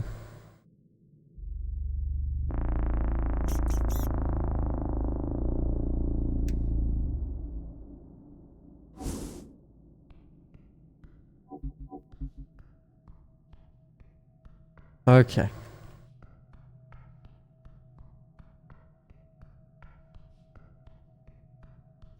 Much better, because they're made by Crocodaddy. We've done everything we could here. I think it's time to just go down, guys. I think it's that point. Oh, there was one more... There was one more spot somewhere where we could use the,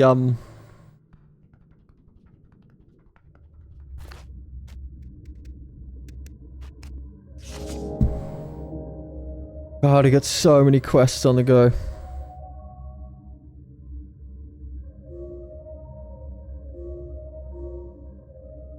So he'll be down at the dock somewhere if I find him. Coin Lord's not happy with me. Our witness. Find Frank, son of Frank.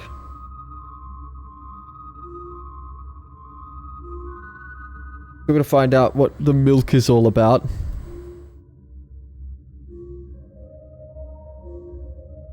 Resistance movement. Young, dumb, and full of...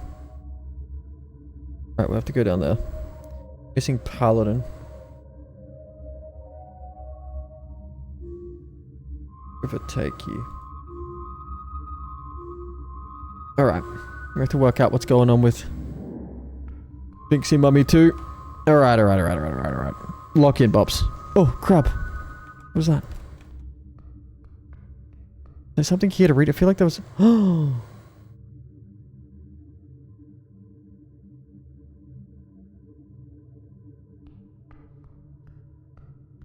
He seems quite a lot cooler than me.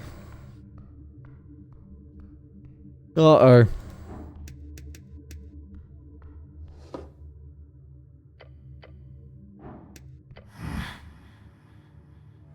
A dark knight stands in the crypt. He does not face you.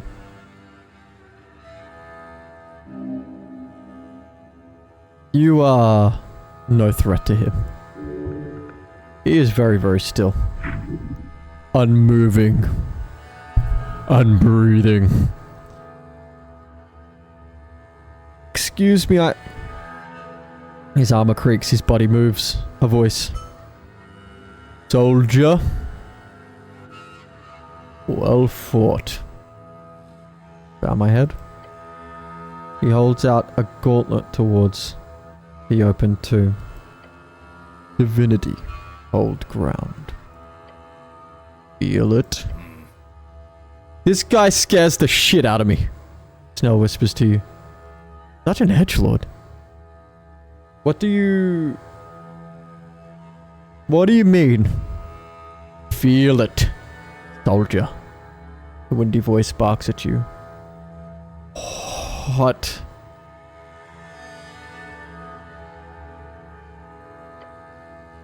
The string. One of utmost importance. It cradles here within this point.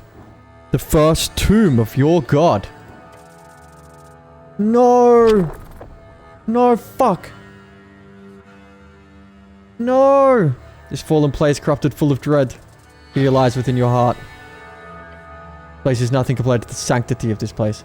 I'm not enough. I've never been enough. You are nothing. That is exactly what you are meant to be. Something has changed within you. It reminds you of a cantrip that you used to cast all the time. Thaumaturgy. Cast it. The power swells within you. Use thaumaturgy to unveil sacred locations around the city. The Dark Knight says nothing more. He simply picks up his axe and leaves.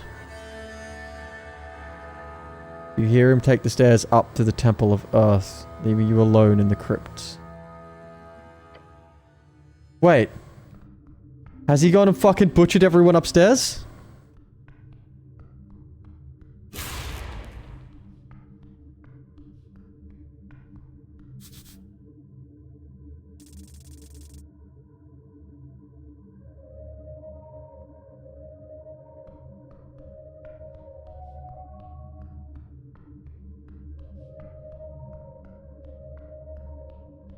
Interesting.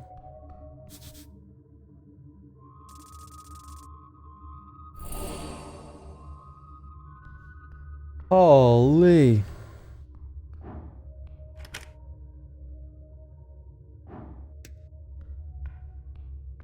Has he gone and butchered everyone upstairs? Who was in the church? Was it was just the teenage girl, right? The little girl halfling? Ooh. Ooh.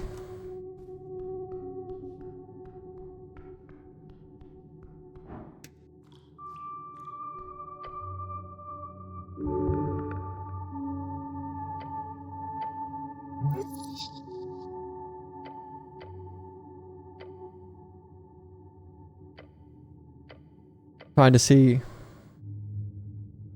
I can't do anything. Yep. Okay. Alright, is there anything else that I need to do before I go fucking monster hunting? I guess I'm just going monster hunting. Can I put on the...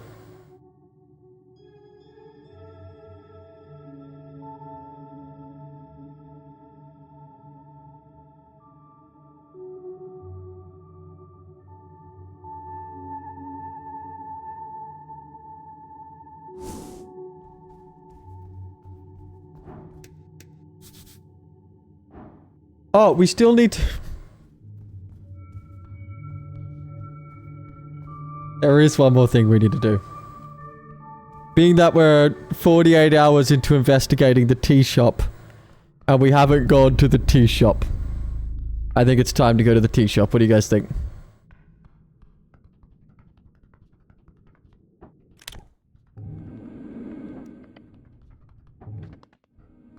I also need to find somebody who can fix my book.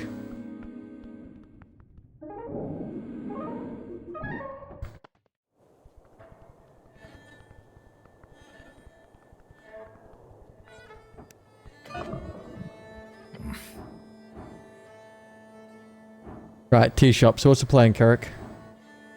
Cleric, look beyond the planks. Still shadows beyond. This place is a mess. Scorched mess. No other way in? Not that I know of, but it wouldn't surprise me. Outside is full of tunnels, holes, pipes, so who knows? Around the scorch marks? Marks go far. The flames must have been enormous. Very clear signs of esoteric power. Arguably, these marks have possibly been caused by regular fire of a wooden house. Stone masonry doesn't have enough fuel to carry such flame unless the building was stacked to the brim with tinder. The trespassing notice? No trespassing. Or is the law? Kind of smell the tea shop that blew up, huh? Oh, it did. It was one hell of a blast, but the structure's still standing. Masonry's modern, clearly the work of dwarven engineering. Looks like shit, but boy can it take a hit. Liking dwarven architecture is very hip these days.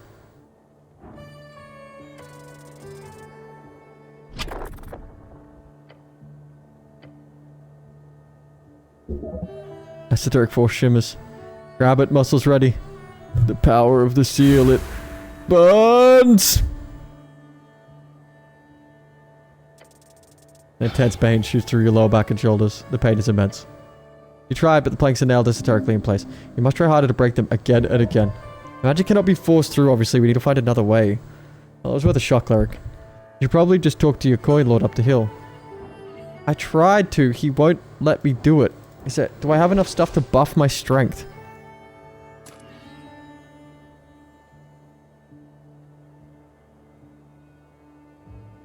That will buff my strength.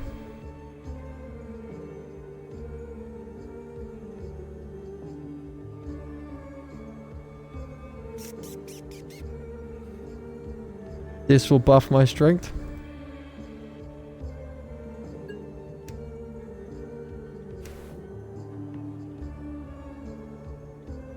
This will buff my strength.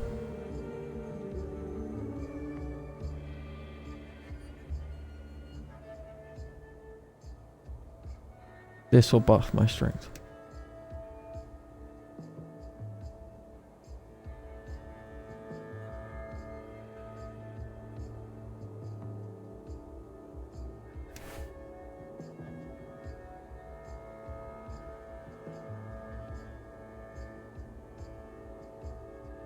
Okay.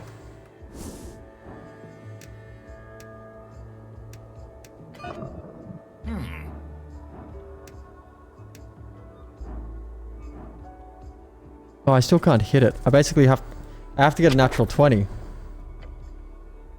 Fuck.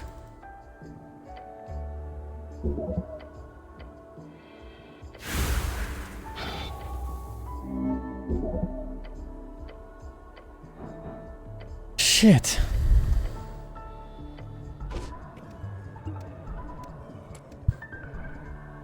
Shit. Oh, is that how I just like get rid of shit for now? Like this? Make my inventory smaller? Yeah.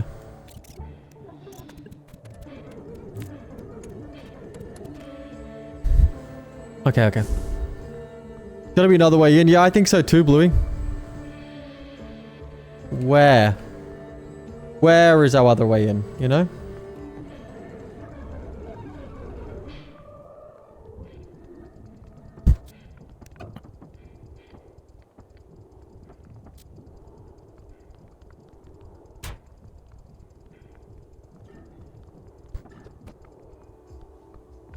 Oh, we almost have enough strength.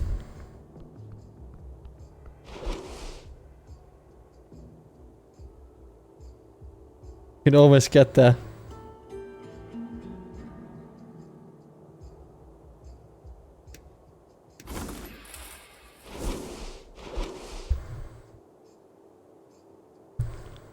Two, 3, 4, 5, 6.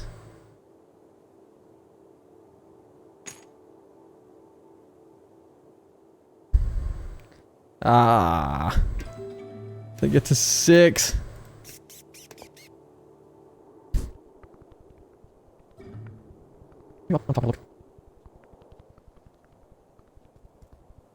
This is the top of the tea shop.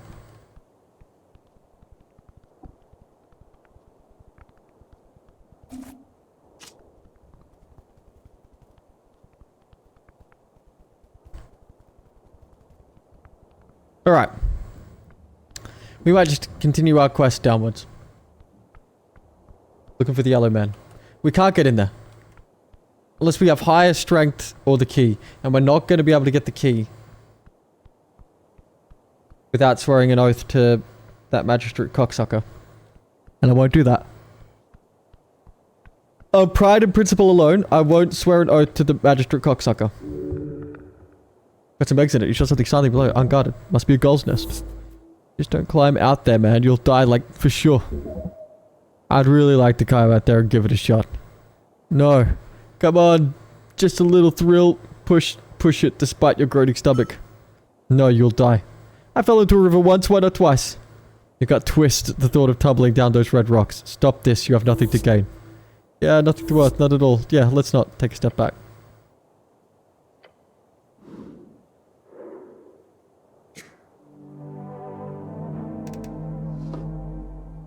Oh. Obsidian amulet.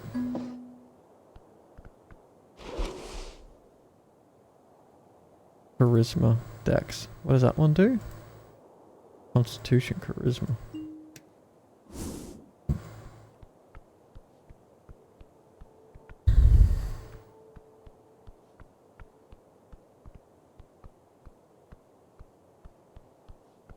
Was there anything I could use Mage Hand on at the shop? At the... No.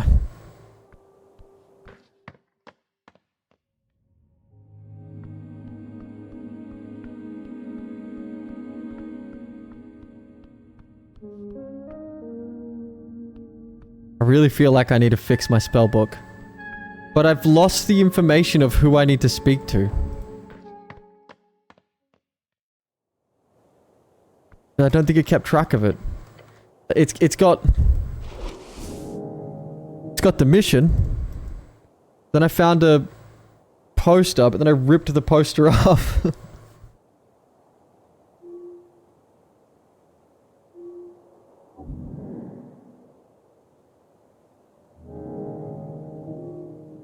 Phoenix Folio.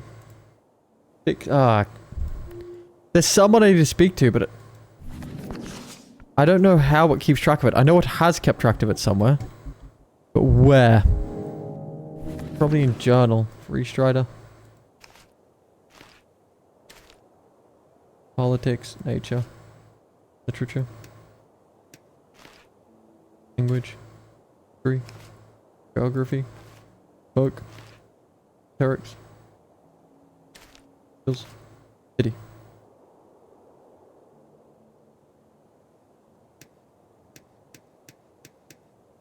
No, this is just a...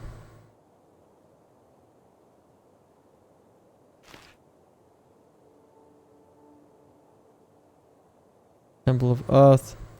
Roller Mill. Water Lane View. Goblin Garden. Darrow's Nest. The Guard Tower. Maybe it's in Water Lane?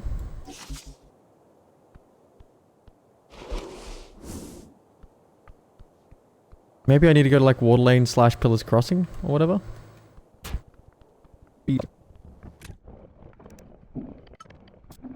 Oh, I can talk to the crab now too.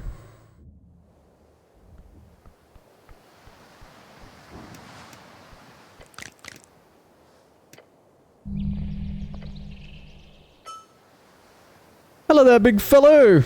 What's it like being a crab? It's great! What do you like about being a crab? It's great! Snip with your hands. He sniffs with his pincers. A happy crab. What's your name? I'm Criminy. Cool name. Thanks! You have any information for me? Oh yes, I do. Did you know that there's an abundance of worms on the riverbank this time of year? Always is. Causing me to gain a few pounds. The ladies will love it. Ho ho, we got ourselves a lover crab. Not even the bad kind. That's it for now. Hope you had a riveting convo. Can we go? I did. Did have a riveting convo.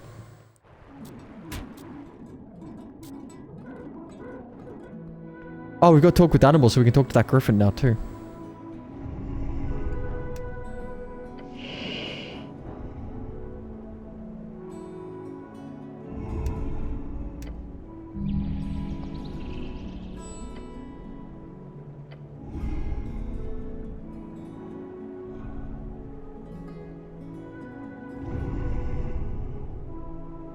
I've already talked to a frog, Trid. I've already talked to a frog.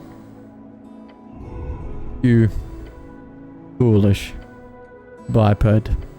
The griffin gets up from its slumber with a dark groan. How many times must I make it clear I require rest? Or do you wish to taste my steel? Holy shit, you can talk! Of course, you foolish biped. Beast spreads its wings. You may address me as Giorgio Valzantico. Master Giorgio Valzantico. Who does this chicken think he is? Wow, this beast lives on a pedestal. Whatever it says, just play along. Greetings, Master. Thank you for getting out of my way. Pfft. You're welcome, biped. Now, I'm in a good mood after my nap. Go ahead. Ask me whatever inane questions you might have. How'd you get the name Giorgio? I thought my father was Tislamir Valzengo of House Valzengo. We're bred to be perfect, the griffin growls, leaning his beak in towards your face. Interesting, this griffin must be one of the Veta de Rey, typical racing breed. I see you originate from Vedadere. That is correct. Of course you've heard of my home kingdom. VDR is the greatest city on the coast. The gnomes who live there have served my lineage over a century and a half. Once I finish the obligation to the west, I will return to rule my house once more. Why do you call me biped? Why? But that is what you are. A two-legged featherless biped. You disagree? I do! Get ready to argue about your identity as a person. Of course, and what incorrectness will you spew in my direction? Druids are multifaceted. Perhaps I do not care. What do you do around here? Handle scouting for the boat bipeds, though they do not hold interest for my valuable information. Some of us less rugged ones, I even move around from time to time. I travel with one not a few days ago. All the way to this strange cold land. In return, I get fed a glorious amount of sustenance. More than you could ever wish for, biped. Noticeable? Who's your owner? Pfft, I have no owner, you foolish thing. You need to wrap your mind around a superior being not needing to slave away all day. Learn from me. Do you good. Who did you fly here? A biped of your size, approximately. One with a gaudy sense of style. Some type of ground delver human, I believe. Type of... to head deep below and not come back for many, many days. Sad, really? To be biped like you? You'll find a zone below then. Got it.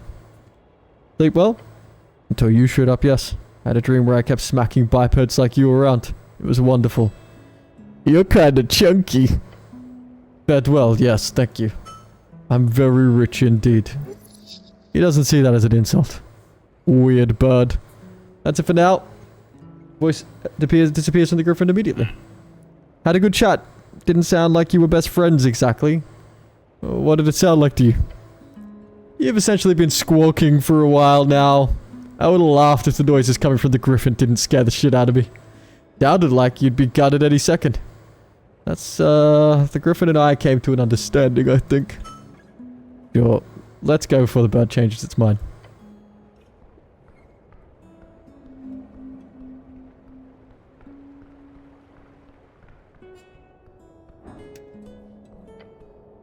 Approach the goods hatch. This is a very small goods hatch. The whole building appears to have been repurposed into a warehouse, otherwise making it very tidy. Would have been very silly. The free striders would be too happy with someone sneaking in through the roof. Goblin squats down and grabs the rusty hang lock. But damn, look at this rusty thing. Really don't value the security around here. Let's just sleep for now. We don't need to be invading free strider tough. Can, just not yet. I want to fix my book. Agricultural genius. Going up.